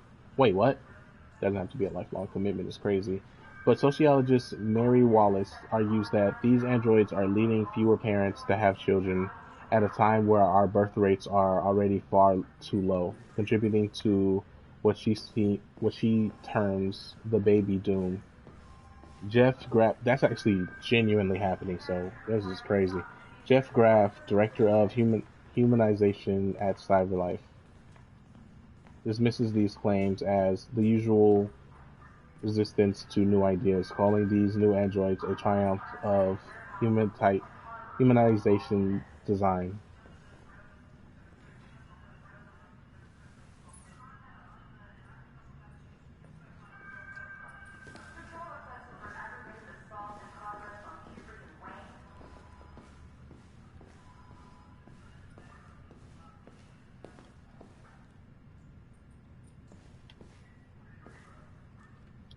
God, this is so dystopian. Like, I don't like how close this feels to reality. Like, it's just preys on people's emotions in the worst way possible. You choose an android child over a human one. Like, the creator deciding to make that an option for what? To explore the many different aspects of the world and how it moves. Do you listen to Knights of the Black Death? I really like that music. It's full of energy. You listen to heavy metal? Well, I don't really listen to music as such, but I'd like to. And the dog is the only other good option. How do you know that? The dog hair's on your chair. I like dogs. What's your dog's name? What's it to you? Yeah, there's Sumo. a lot there's a lot of Call him orphans. Sumo. It's crazy. Hey, take a look at these samples yet? Lab report says they cut it with something. Maybe they're trying out a new form of red ice. I don't know what ours is. I was wondering, do you always arrive at the office at this time? I arrive when I arrive. Stop busting my balls, okay? Not my intention. Let's end this conversation. Let's start working. If you have any files on deviants, I'd like to take a look at them. Terminal's on your desk. Knock yourself out. The justification being children are hard to raise is crazy. So, this is the guy, this is the android, I believe, who was in the bathtub and who sung the song of that creepy guy who was experimenting on the androids. The plaintiff reports that he left his android at home as usual and went to work. When he returned, the android was nowhere to be found. No trace of a break-in at the apartment. The android must have left the home without being ordered to. This, I think, is Ralph. The plaintiff claimed to have been attacked working as a waiter at a fast-food restaurant. This might be him. This might not be him. I'm not sure. This one, she's at Jericho. This is Marcus's girlfriend. Maybe she isn't white. She might be something else. I'm not sure. Just sex android. This is Marcus. Leo Manfred is the victim. I'm gonna read this one. Leo Manfred was found unconscious in the home of his father, Carl Manfred. The latter's witness statement attests to an altercation between his son and the house android. The android is thought to be a prototype and was destroyed at the scene by... Yeah, they're not mentioning anything. The case status is solved. Attempted... Okay, so Leo is not dead. It says case reference attempted murder. Okay, this one is homicide. This is Kara. Victim is Todd Williams. Case is still open. The victim's body was found by a friend who came by to say hello. Bullshit. Bullshit. Todd has no friends. Don't fucking lie. He immediately called the emergency service at 8:42, who recorded death by gunshot wound. The murder weapon may have belonged to the victim. His android was not found at the scene and is the main suspect.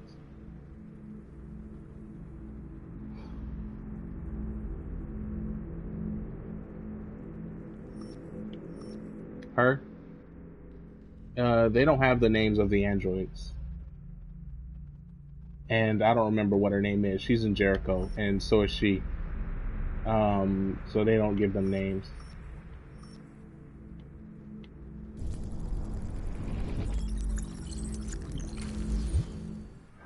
$243 files.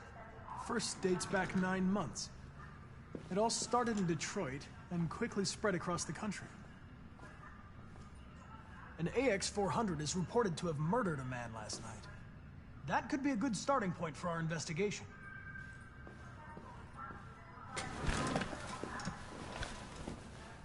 I don't know what the best option here is. I think just to make him mad. But not too mad.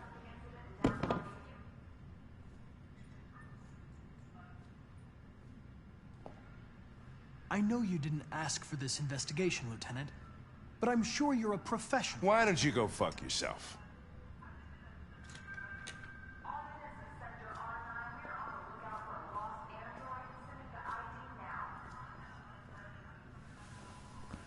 I've been assigned this mission, Lieutenant. I didn't come here to wait until you feel like working. Listen, asshole. If it was up to me, I'd throw the lot of you in a dumpster and set a match to it. So stop pissing me off. Or things are gonna get nasty. Lieutenant? I'm sorry to disturb you. I have some information on the AX-400 that killed the guy last night. It's been sighted in the Ravendale district. I'm on it. I don't know what model Kara is, but I should be in the Eastern Market if I'm Kara, so I don't know.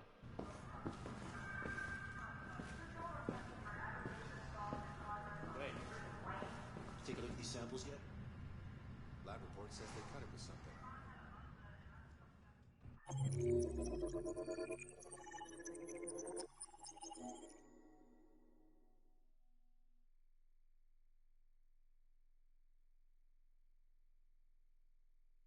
I think if we make him leave to go get lunch, he doesn't go after Kara immediately. So I would just have to make him really angry.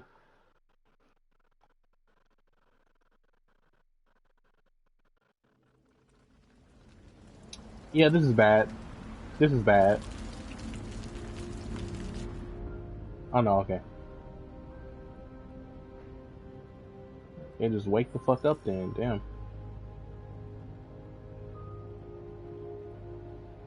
I think we get to change our look.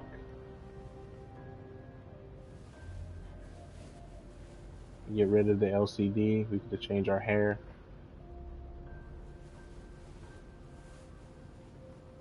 Maybe buy her a bra, who knows.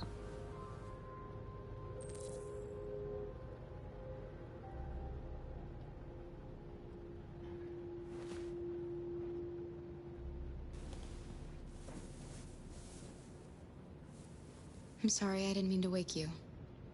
So it wasn't a nightmare. No. I don't think they ever No, talk it about wasn't whether or a not they nightmare. dream. What was the option to let her rest? I don't use an Android, so none of this really matters. It's still early. You can go back to sleep. You should try to get some more sleep. I'm not tired anymore. How Bath. about I know you're a not hungry. nice warm bath? And then we can go out and try to get you something to eat. What do you say? Okay. Cool. I'll run you a bath.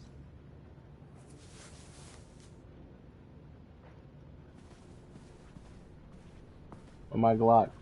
Then my Glock. Oh, she just picked up the remote. About to turn on the TV. What's on the?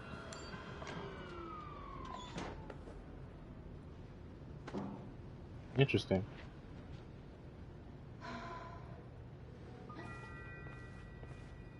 Don't that look fire though? Look like some shit I'd watch.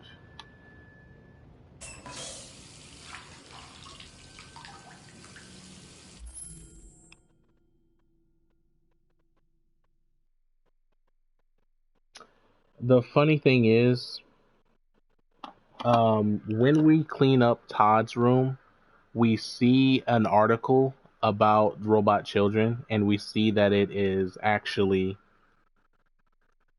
a picture of Alice later on, but she recognizes it and then moves on, and then it comes up in a flashback later. So she should know, but she doesn't recognize it for some reason. Or at least she doesn't verbalize it. Self-reflection again? There is no reason you didn't button that shirt up more. Why are there scissors there? There's no reason there are scissors there.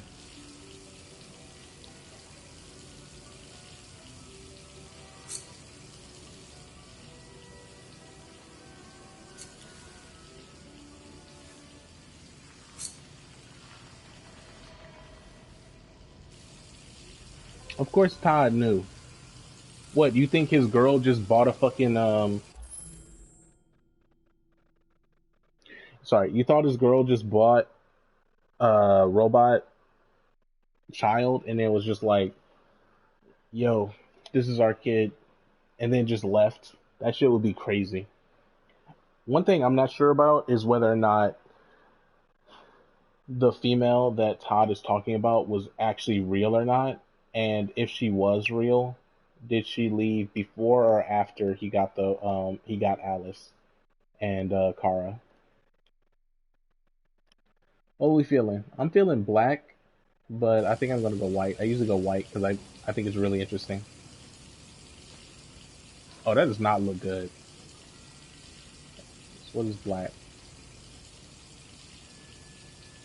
That feels too basic. Well, now she looks like Kaylee Coco. There's too much water running. It's making me uncomfortable. Fuck it, I guess we're going what? Oh, there's brown was an option. AX400. So she is the one that they're looking for. Oh, because I was wearing brown. Let's just go with white. Fuck it.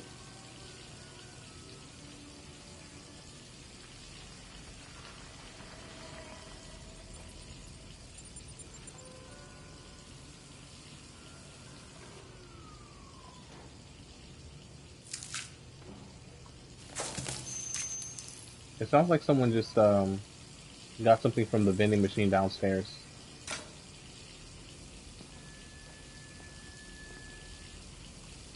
Finally, oh my god.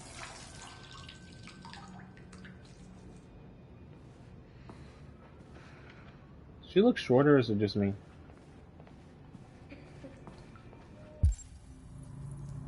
I don't need that. You're pretty like that. Thank you. You really look like a human now. That. Oh, okay. Look outside real quick. Your bath's ready. Don't leave it open. I just wanted to take a quick look. Close that shit. Okay. Damn, you're horny, bro. That's coming from me. That's crazy. Where did this come from? This was not here earlier.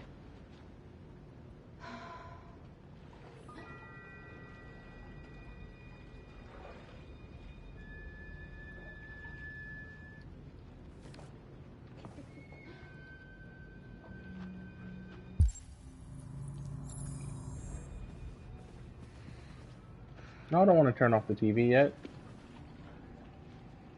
Oh, it's just replaying. I don't care then.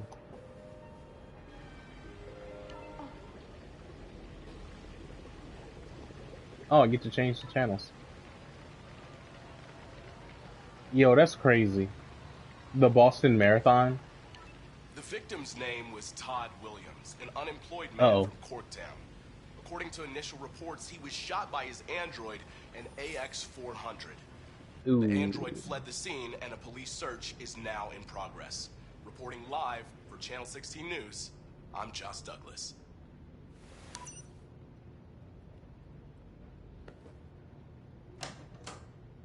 You had no choice. He would have killed me if you hadn't stopped him. Okay. What are we gonna do? We have nowhere to go. Okay, we'll chill out. And the police are looking for us now.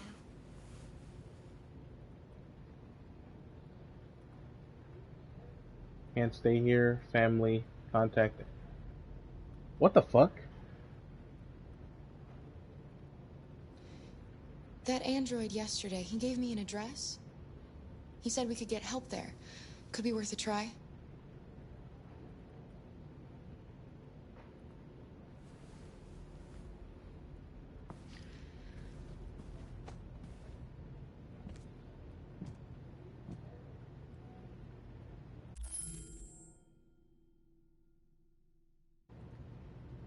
We can't change the past, Alice. But we can decide the future. We're gonna pull through, and soon all this will just be a bad memory.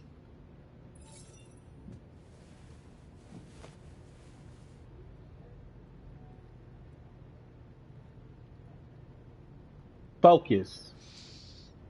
You're gonna hear the fucking cop cars in a second. Get the fuck out of there. Finish getting ready. I'll go out and find some food for you, and then we can get going. I don't want to keep pretending I give a shit about trying to feed this non-eating robot. Like, come on. I should have some money left. Let's go down to the vending machine.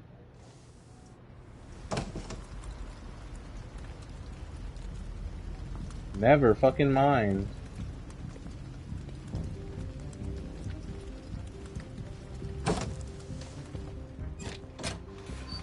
Lieutenant Anderson, Detroit Police. Looking for a female android robbed a store down the road last night. You seen anything? An android? No, I don't take androids here. Have you seen anyone that looks like this? Fuck. I knew there was something weird about her. She came in last night. She was dressed normal, you know? There was no way I could tell. Is it still here? Yeah, probably. Room 28. Thank you. Oh my god. It didn't have a window. It didn't have a window in the back. Yeah, still at the motel. Sent some uniforms and cordoned off the area. You wait in the car.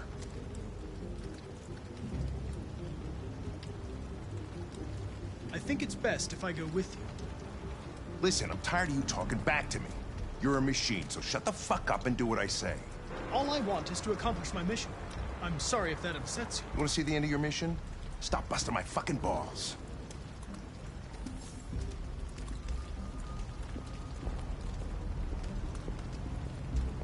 There's no back window, so it can't climb out the back. If we're not already out, then there's a problem.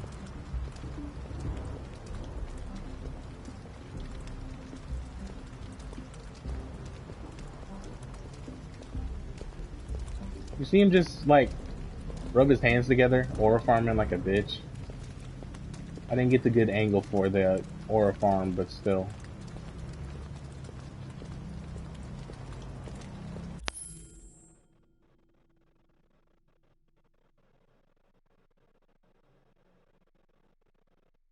I think there is, but I never pay attention to it because I don't care. Also, there's a possibility I can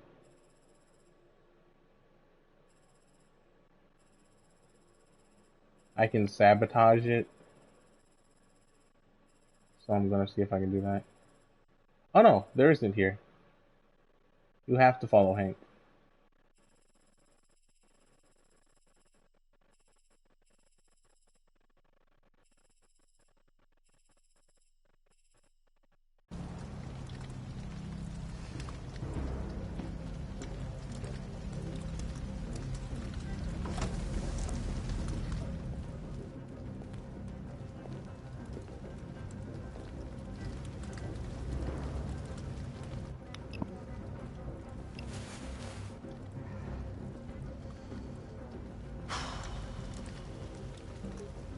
It's gone.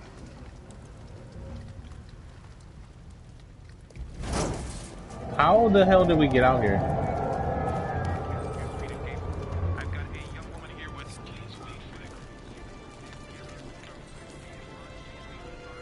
I haven't done this before.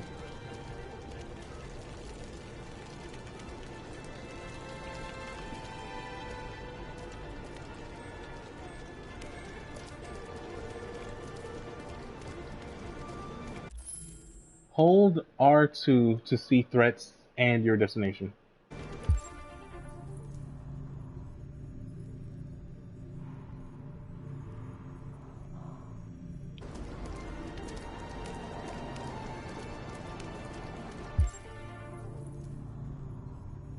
%, threat, 40, I'm getting away. Where the fuck are you going, little bitch?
Yeah, I've never done this before, so I'm just trying really hard not to fuck up.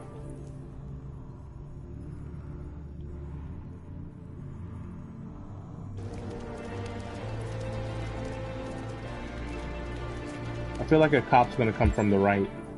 Oh, hell no. There's a hiding spot right here.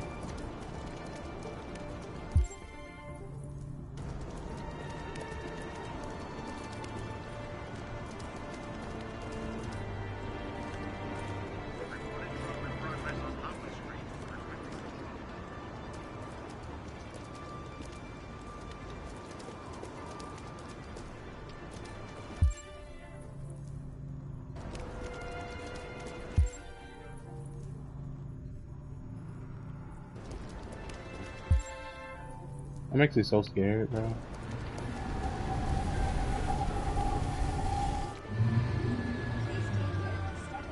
So usually I run through the freeway. I've never gotten on the train before. Okay.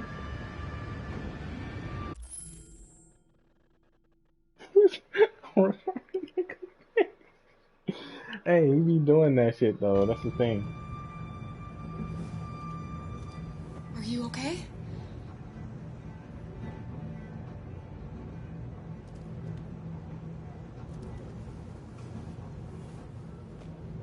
A lot of hugging.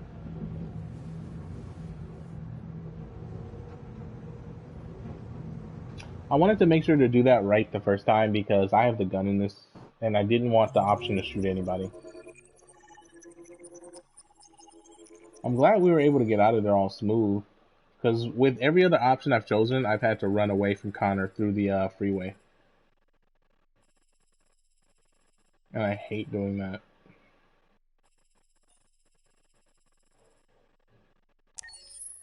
Several sources report that CyberLife has provided Detroit police with a prototype detective android.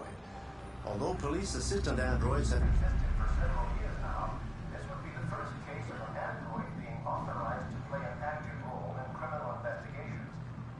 We contacted CyberLife for comment, but no longer. He's passing right now. And it makes him uncomfortable to see the ones who couldn't pass.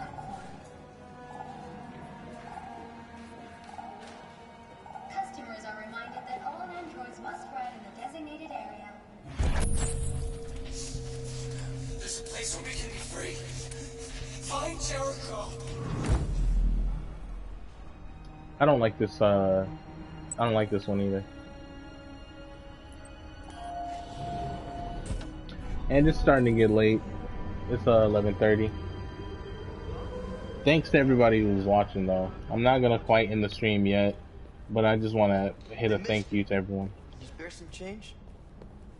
I don't have anything on me.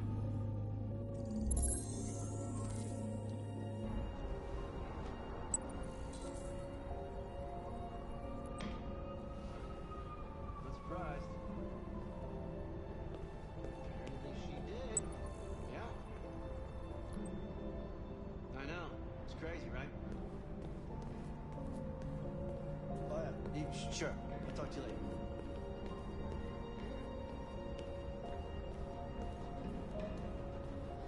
Why do the androids have to go up there?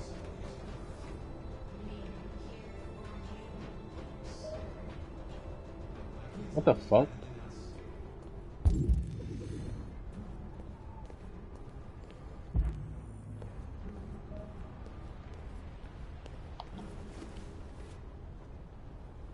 CyberLife's fortune teller computer. CyberLife develops world's most powerful quantum calculator. Android soldiers are killing machines.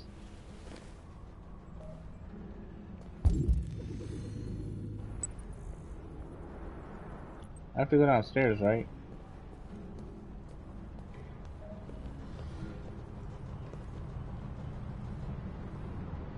So I have to go through this little search through myself before I can go down.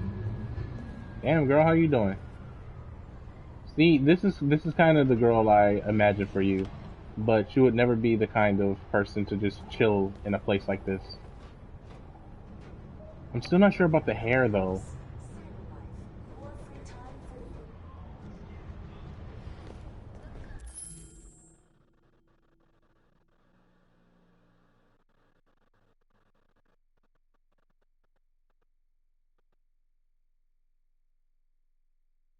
Yeah, how much more unintelligent do you think the average person got with the debut of androids? What's funny is, intellectually, I don't think it changed all that much, but when it comes to practical skills, it went down so much. Because I don't know if you know, but in Jersey, I think it's Jersey, there's a law that you can't pump your own gas. So people who go out of Jersey, genuinely, when they have to pump their own gas, they're like, what the fuck do I do? Because they have gas station attendants, and it's against the law to pump your own gas. And it would basically be like that. Like, people don't know how to cook unless they're chefs, and people don't know how to wash clothes because they grew up with androids who would always wash their clothes for them.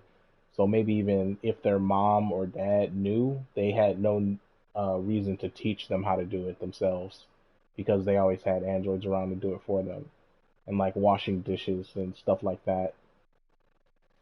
So when it comes to like like not average intelligence, but when it comes to general intelligence, they would probably still be learning the same stuff in schools.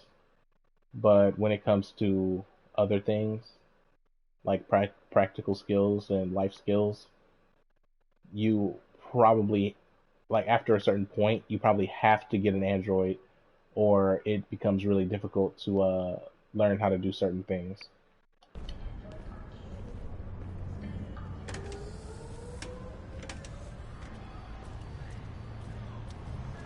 Yo, is that a drone? He has a drone following him above his head. Wait, where'd he go?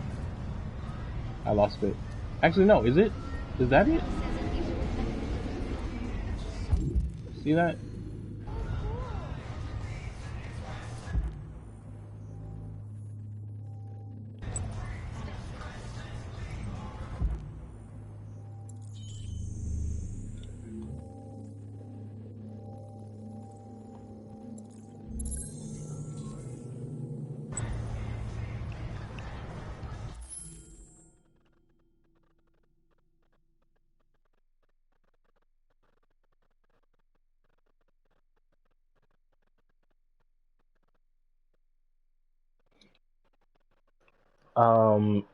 There are, what's it called? Secondhand stores for androids.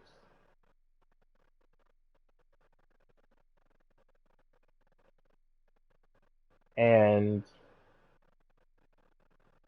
I want to talk about something, but I'm kind of too tired. I'm gonna try to do it. In the world, when something new comes around that is not a necessity, there are times in the future where that thing becomes so much of a necessity to everyone's way of life that there have to be concessions made for that necessity, such as the internet. The internet was not a necessity back in the day. So people could blow it off and say, you don't need internet, that's just a waste of money and all, whatever, blah, blah, blah. But because of how the world works now, you almost cannot get a job without the internet. And it is so inefficient to do most things in regards to the government, like paying your taxes or renewing a license and stuff like that, if you do not have internet. So at a certain point, the government set up concessions for the ability to have internet. So like you can get your internet funded by the government because it is such a necessity in the world for you to do anything. That being said, I don't know if it has gotten to that point with in this universe, but it would not be out of pocket based on that way of thinking, that you could get like a loan, or you could get how should I say it? Maybe government funding for an android. Like, as stupid as it sounds, this is how it went for education in general, and then it moved over to stuff like the internet, because education was not super important at every point in time, and then the governments of the world governments started getting involved and stuff like that, like not just in America when it comes to internet, but you understand basically what I'm getting at.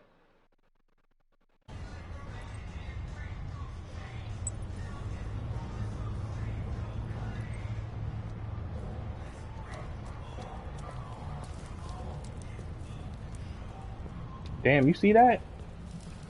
Bro, like, I ain't gonna lie, I'm wilding. I'm trying to see her water that plant. These.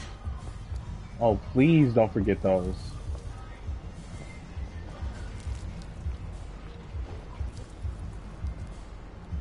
Yes. Just like that. I'm wilding. I am wilding right now, bro. I am dead ass wilding, bro. I put a complete halt to the game for that. And I meant that shit. That wasn't even for like a meme. I was dead ass.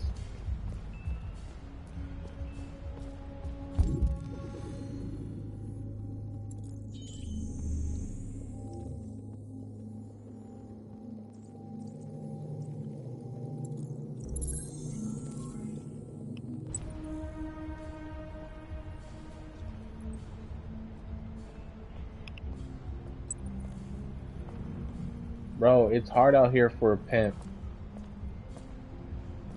Horny as fuck and the rent is due is crazy way to live, bro.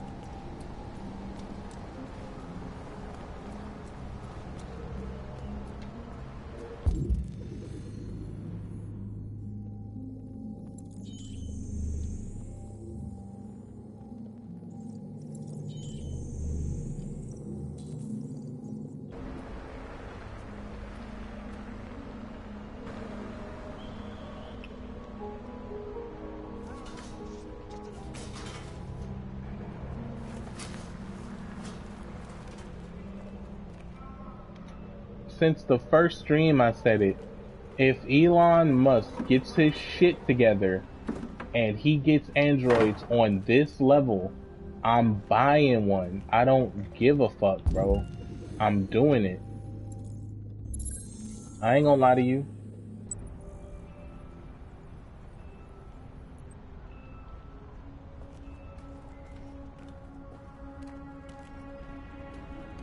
What could you possibly think is gonna stop me from buying a sex android?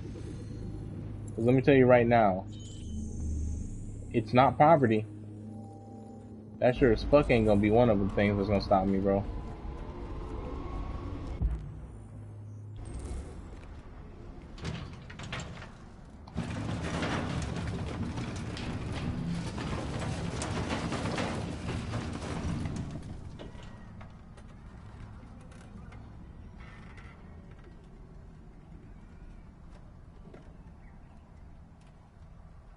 What, robot coochie? Because let me tell you right now, you are so incorrect.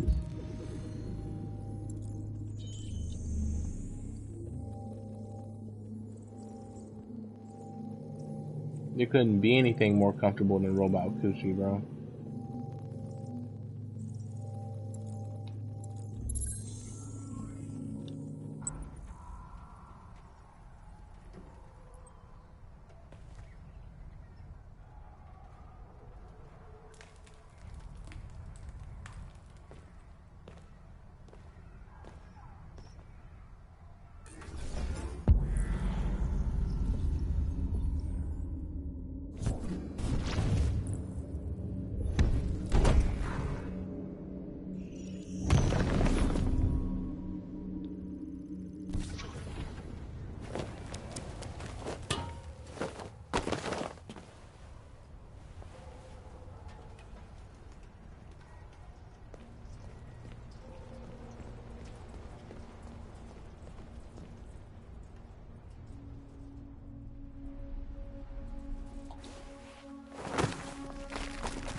Look. He even calculated the aura farming at the end of this parkour. Did you just see that? He even calculated the aura farming that he's about to do.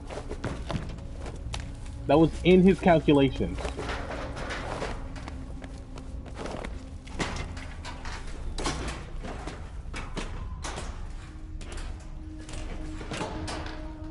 Look at this bullshit.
I gotta end it after this mission, but I've never been on the train with Kara, so I have no idea what happens after that.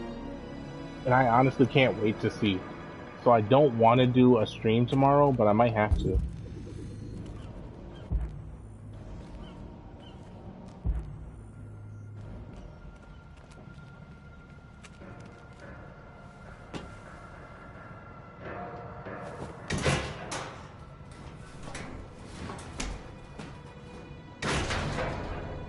He's jumping down with too much confidence.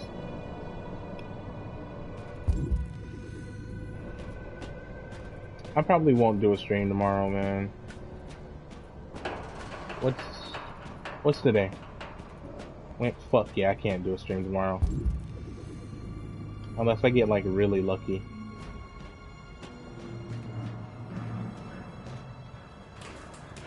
And I don't have to stay late tomorrow. We'll see what happens. I'm probably not going to. I need to, you know, let my streaming schedule breathe a little bit.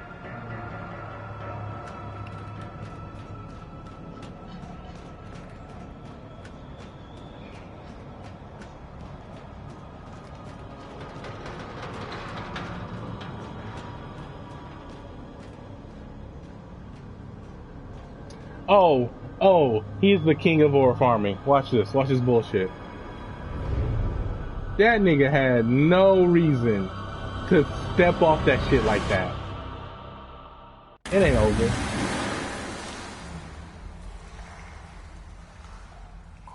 He's for sure, he's Robot Jesus. Which requires him to be an android, but he's just Robot Jesus, bro.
Oh, I thought I was supposed to go in that door, but I'm just checking them to make sure they're locked, I guess. You gotta love how his cloak is gone.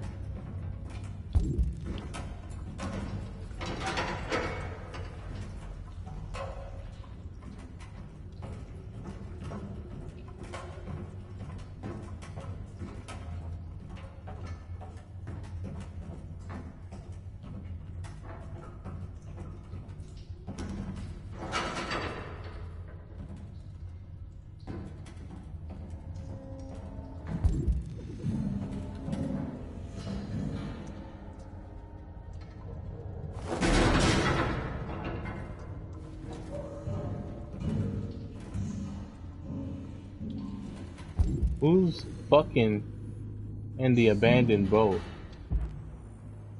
Y'all wild for that.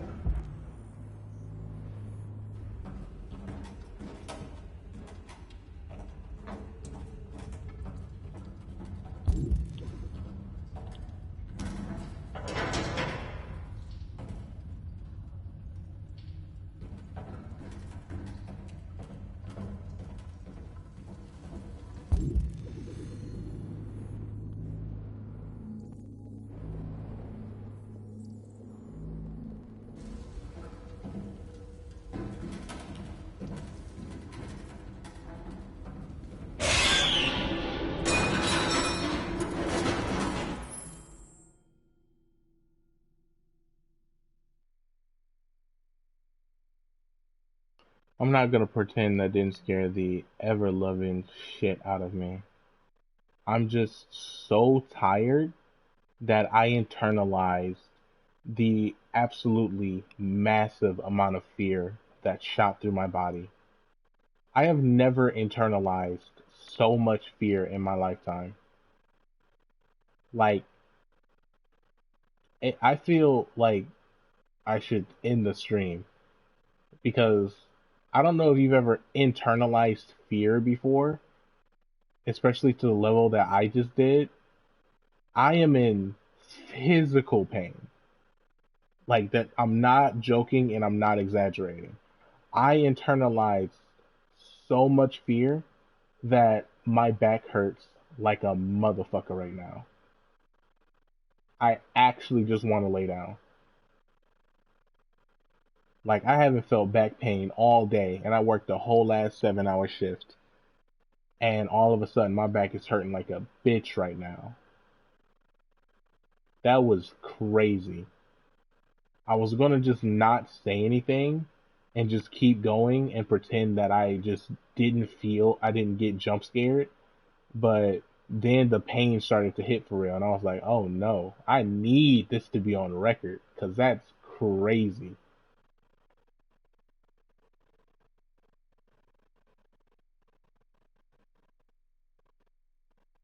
Yes, I'd 1000% buy a robot sex doll.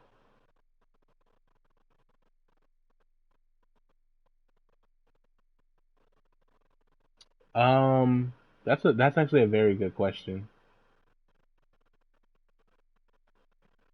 Damn, that's a damn good question.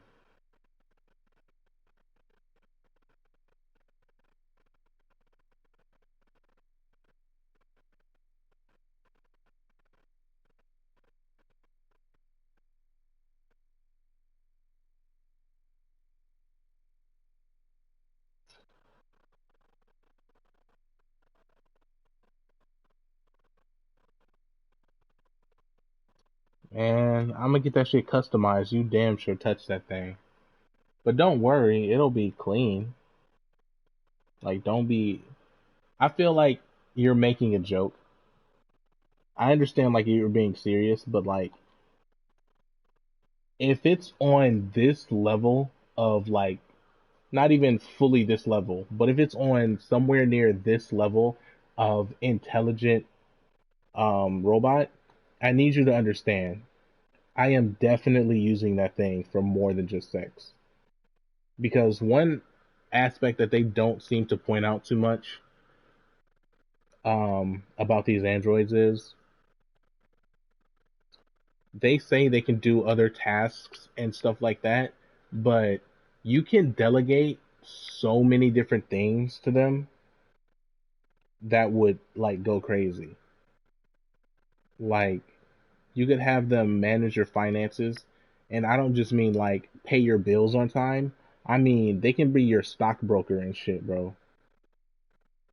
And then if you delegate, like not just delegating it, being like, okay, I'm gonna need you to just do this. Like just manage my stock portfolio. You can have them analyze certain things. You can game the system. This shit could go crazy. Like that's one of the more dangerous aspects of having autonomous robots like this. Cause because it's one thing to put something like a cell phone or a laptop in someone's hands, but as soon as you start adding AI and giving it like super intelligence, that's where shit like kind of gets dangerous. So the way that I would have mine set up, she gonna get you right, and I don't just mean your dick, and that's not even a joke, bro. But yeah, that did scare the living shit out of me.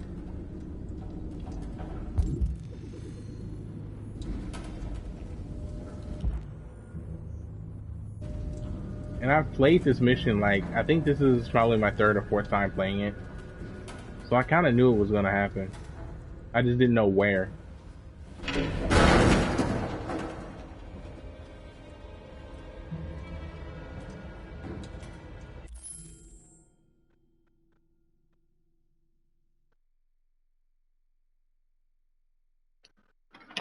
Matt, shut the fuck up. No way you just typed that shit. True, I'd probably do some devious shit with an android if I had no choice but to have one. Nigga, you really typed that shit. You really took the time to type that shit out. And I was expecting the second message to be like a pause for the first message, and no, you just like double down. Not what you thinking, by the way. Nah, don't fuck around like you don't know who the fuck I am. You really typed that shit. That's crazy. You know where the fuck this is. You know who the fuck this is. You know where the fuck we at. Why are you tripping, bro? That's crazy. Cause it's unnecessary wording. It feels like you did it on purpose. Like that's actually so insane. Devious? You use the word devious? Really? I've known you for like 10 years, my nigga. I have never heard you use the word devious in our long non-homosexual relationship. Like, I need to understand why the fuck you bullshitting. I'm gonna move on. I'm not gonna roll on you. Sir, they've been using devious for a good minute. And you have still never said it out loud. Your typing language is crazy. Like the way that people change when they're writing something is insane. And you are there.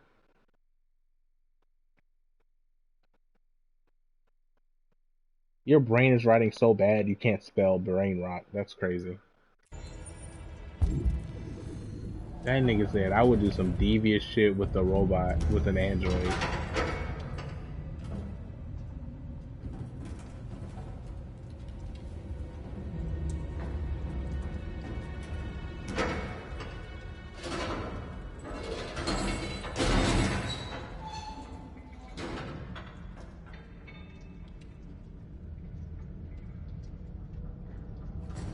How many times did you misspell that shit? Okay, just twice. I feel like you... No, it's just twice.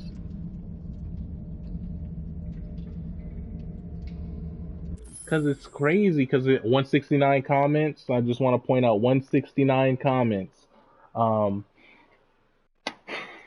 But you said, like, you would do some devious shit with an android. Like, nigga, what?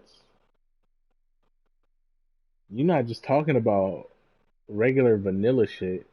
You're not talking about missionary. You ain't talking about doggy style, my nigga. You devious? The fuck does devious mean? He ain't talking about cowgirl. Devious? Devious. He talking about some Kama Sutra type shit. That's crazy. That nigga said no lube, upside down, hanging up like Batman in the closet type shit. That's crazy. That nigga said devious? He not talking about no missionary. He ain't talking about no reverse cowgirl. He said devious. That nigga wild. He talking about chains and whips excite me type shit. That's crazy. Deviant? No, I'm done. I'm done. I'm done. That was crazy.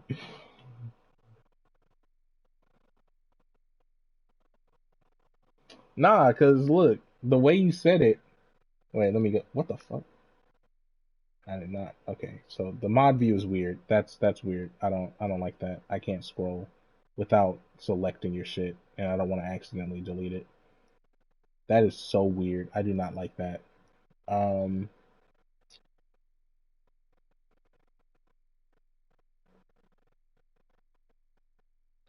Because the way you said true. I'd probably do some devious shit, which adding true period seems like you're changing your mind. So like you're resetting your previous statement by saying true period. Like, you know what? You've changed my mind. I think you're right. That's kind of sometimes how that is used in that context.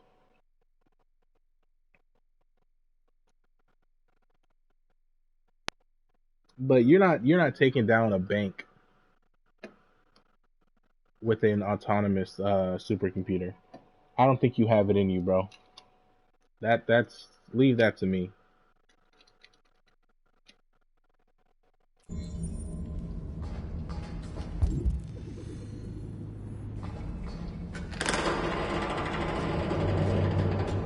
Rusty ass shit.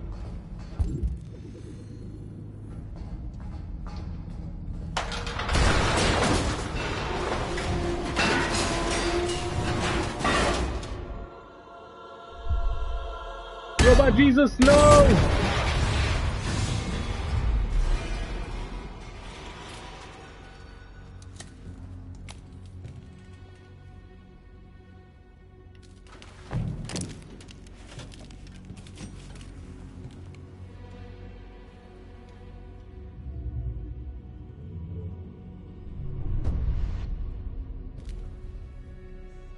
What's up, white dude? Welcome to Jericho.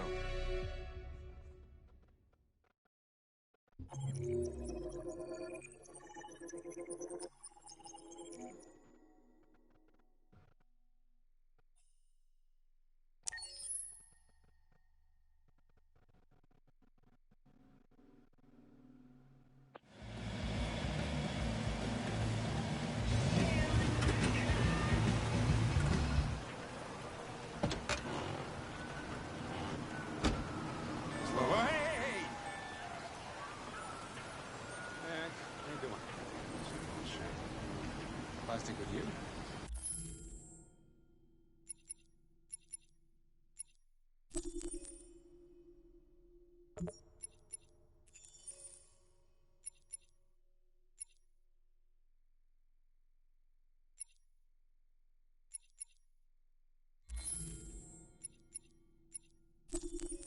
Alright, it should have saved everything.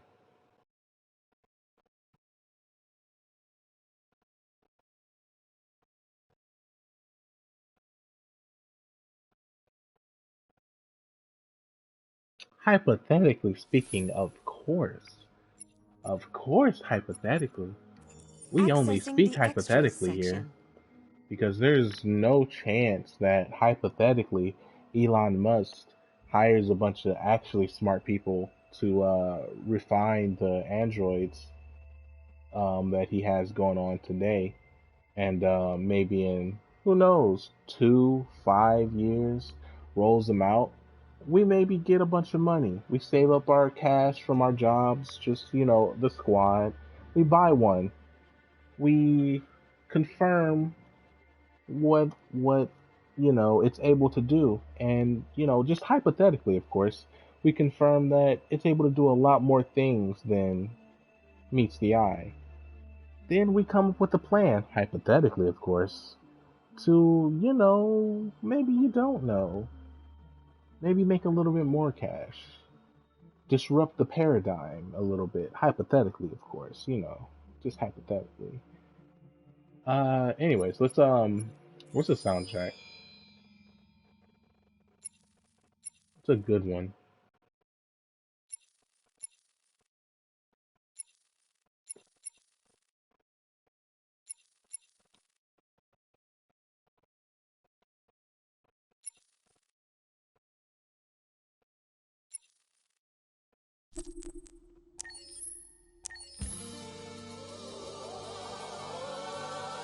Crowned Detroit Queen of the Blues in 2015. Tornetta Davis, a multi-talented international singer and songwriter from Detroit, Michigan, USA, is the winner of over 30 music awards, including sweeping the 2017 DMAs with 8 awards. Tornetta has opened for legendary blues and R&B greats such as Ray Charles, Gladys Knight, Smokey Robinson, Etta James, Buddy Guy, Coco Taylor, Junior Wells, Lonnie Brooks, Janet. Goddamn, I'm done. I can't. I'm sorry. It had at least 5 more names, and I was already struggling to read. I couldn't.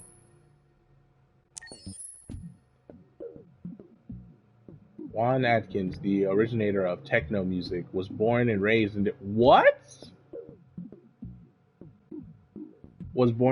Detroit, Michigan, USA. Juan graduated the Belleville High School in 1980 and went straight to college, where he attended Wichita Community College in Ann Arbor, Michigan. There he met Rick Davis in 1981.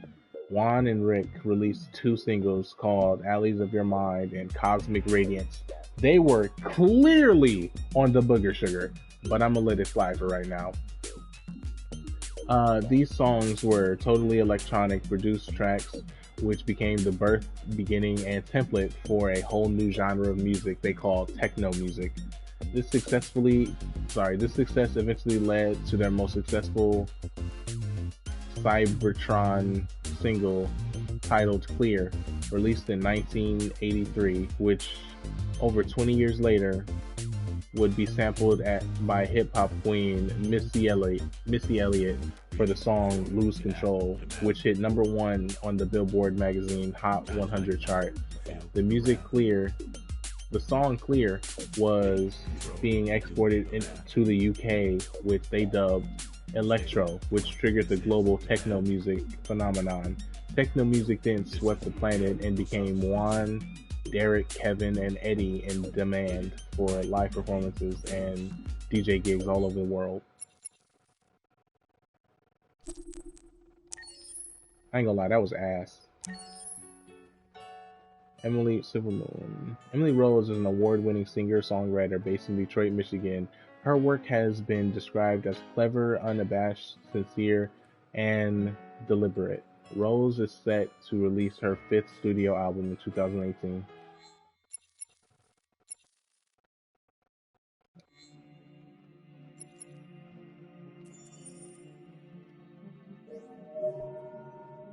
Ooh.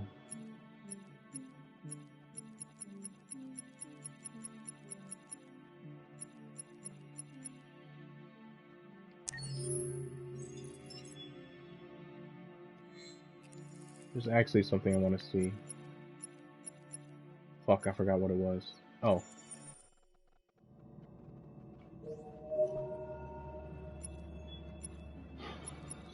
Connor. So this is Alice. Alice. Interior. What the fuck? God damn it. Alice is Todd Williams' little girl, age 9.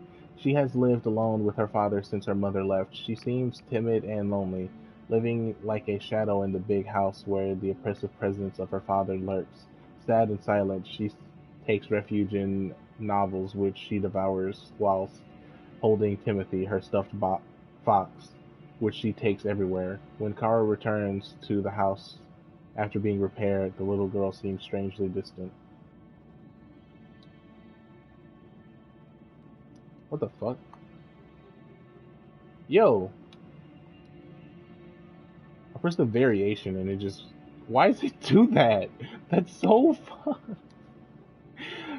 The variation is just her in the rain. That's crazy. Oh, I gotta buy it. Okay.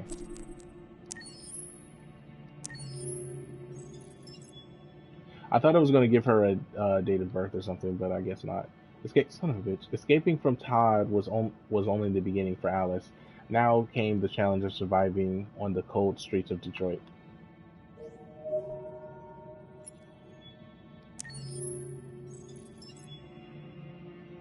Alice Zalko. Oh, I gave it name. Oh, that's why this one says interior.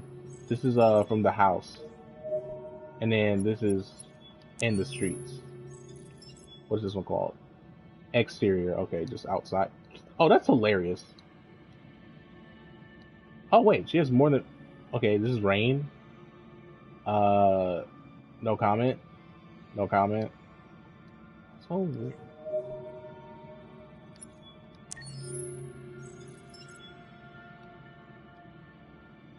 What Alice went through at Zelko's house doesn't bear thinking about, but she has faith in Kara. Things are bound to get better.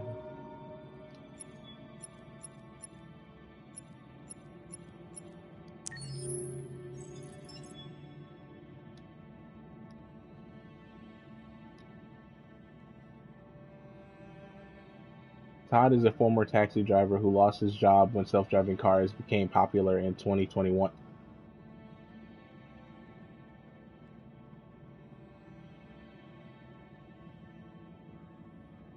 That's fucking crazy. That is crazy. He then became a laborer, then a bouncer and a security guard, only for androids to replace human labor in each of these fields too. For several years, he has been working odd jobs here and there, including dealing red ice, a powerful methamphetamine, as part of a small drug trade around the neighborhood to pay for his own addiction. That explains it. Todd doesn't have any friends. It was one of his either one of his dealers or one of his customers that found his body. Because I was like, there's no way he has friends that find him when he dies. Arrested several times for drug trafficking and also for violent misdemeanors, Todd lives in a modest suburban home with his small daughter Alice and an android named Kara. Since his wife left him, Todd dwells in his memories and his hatred for androids, who he blames for his sad predicament. What the hell is this one? Oh, okay, this is when we do the sneaky mission. That's fine. Oh, this is Marcus's girl. North, that's her name. North is a Tracy. She's a Tracy model. This is a model reserved exclusively for authorized clubs selling the charms and company of androids, including the famous chain Eden Club. North is ready to make any sacrifice in the name of the android cause, fueled by a profound hatred towards humans for her personal reasons related to her past. She dreams only of her people's freedom, whatever the price. So yeah, she's white, right?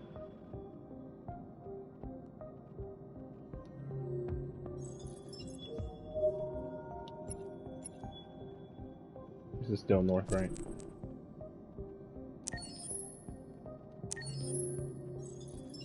Should not look drastically different to you. I'm not reading that. Oh shit, I might have to read the Chloe. Is that Hillary Clinton? That's crazy. That's fucking insane. Oh my god. Wait a second. I'm making jokes, but I think she's actually supposed to be like a spoof of Hillary Clinton. President Christina Warren was elected for her first term in 2036. The unusual profile of the candidate, a celebrity adored and despised on social media in equal measure, led to an extremely close election that divided the country profoundly. Her critics criticized her for being close to certain business circles, particularly Cyberlife.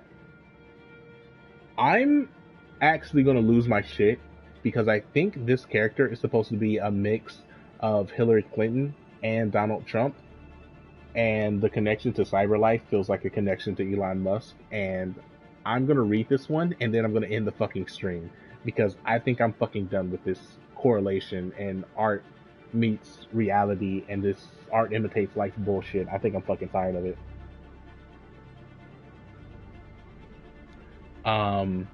Warren has presided over a polarizing economy. Tax revenues and GDP are at record levels, with Android generating huge amount of wealth and improving productivity beyond anything imagined in the 20th century. But it has been criticized for allowing unemployment to skyrocket, leading to a lost generation of American workers. In a situation of international tensions, the likes of which the world hasn't seen for over a century, her inexperience frightens some observers and prompts fear in global stability, especially in light of a deviant threat to national security. Yeah, I'm fucking done. I'm fucking done. That was the last fucking straw for me.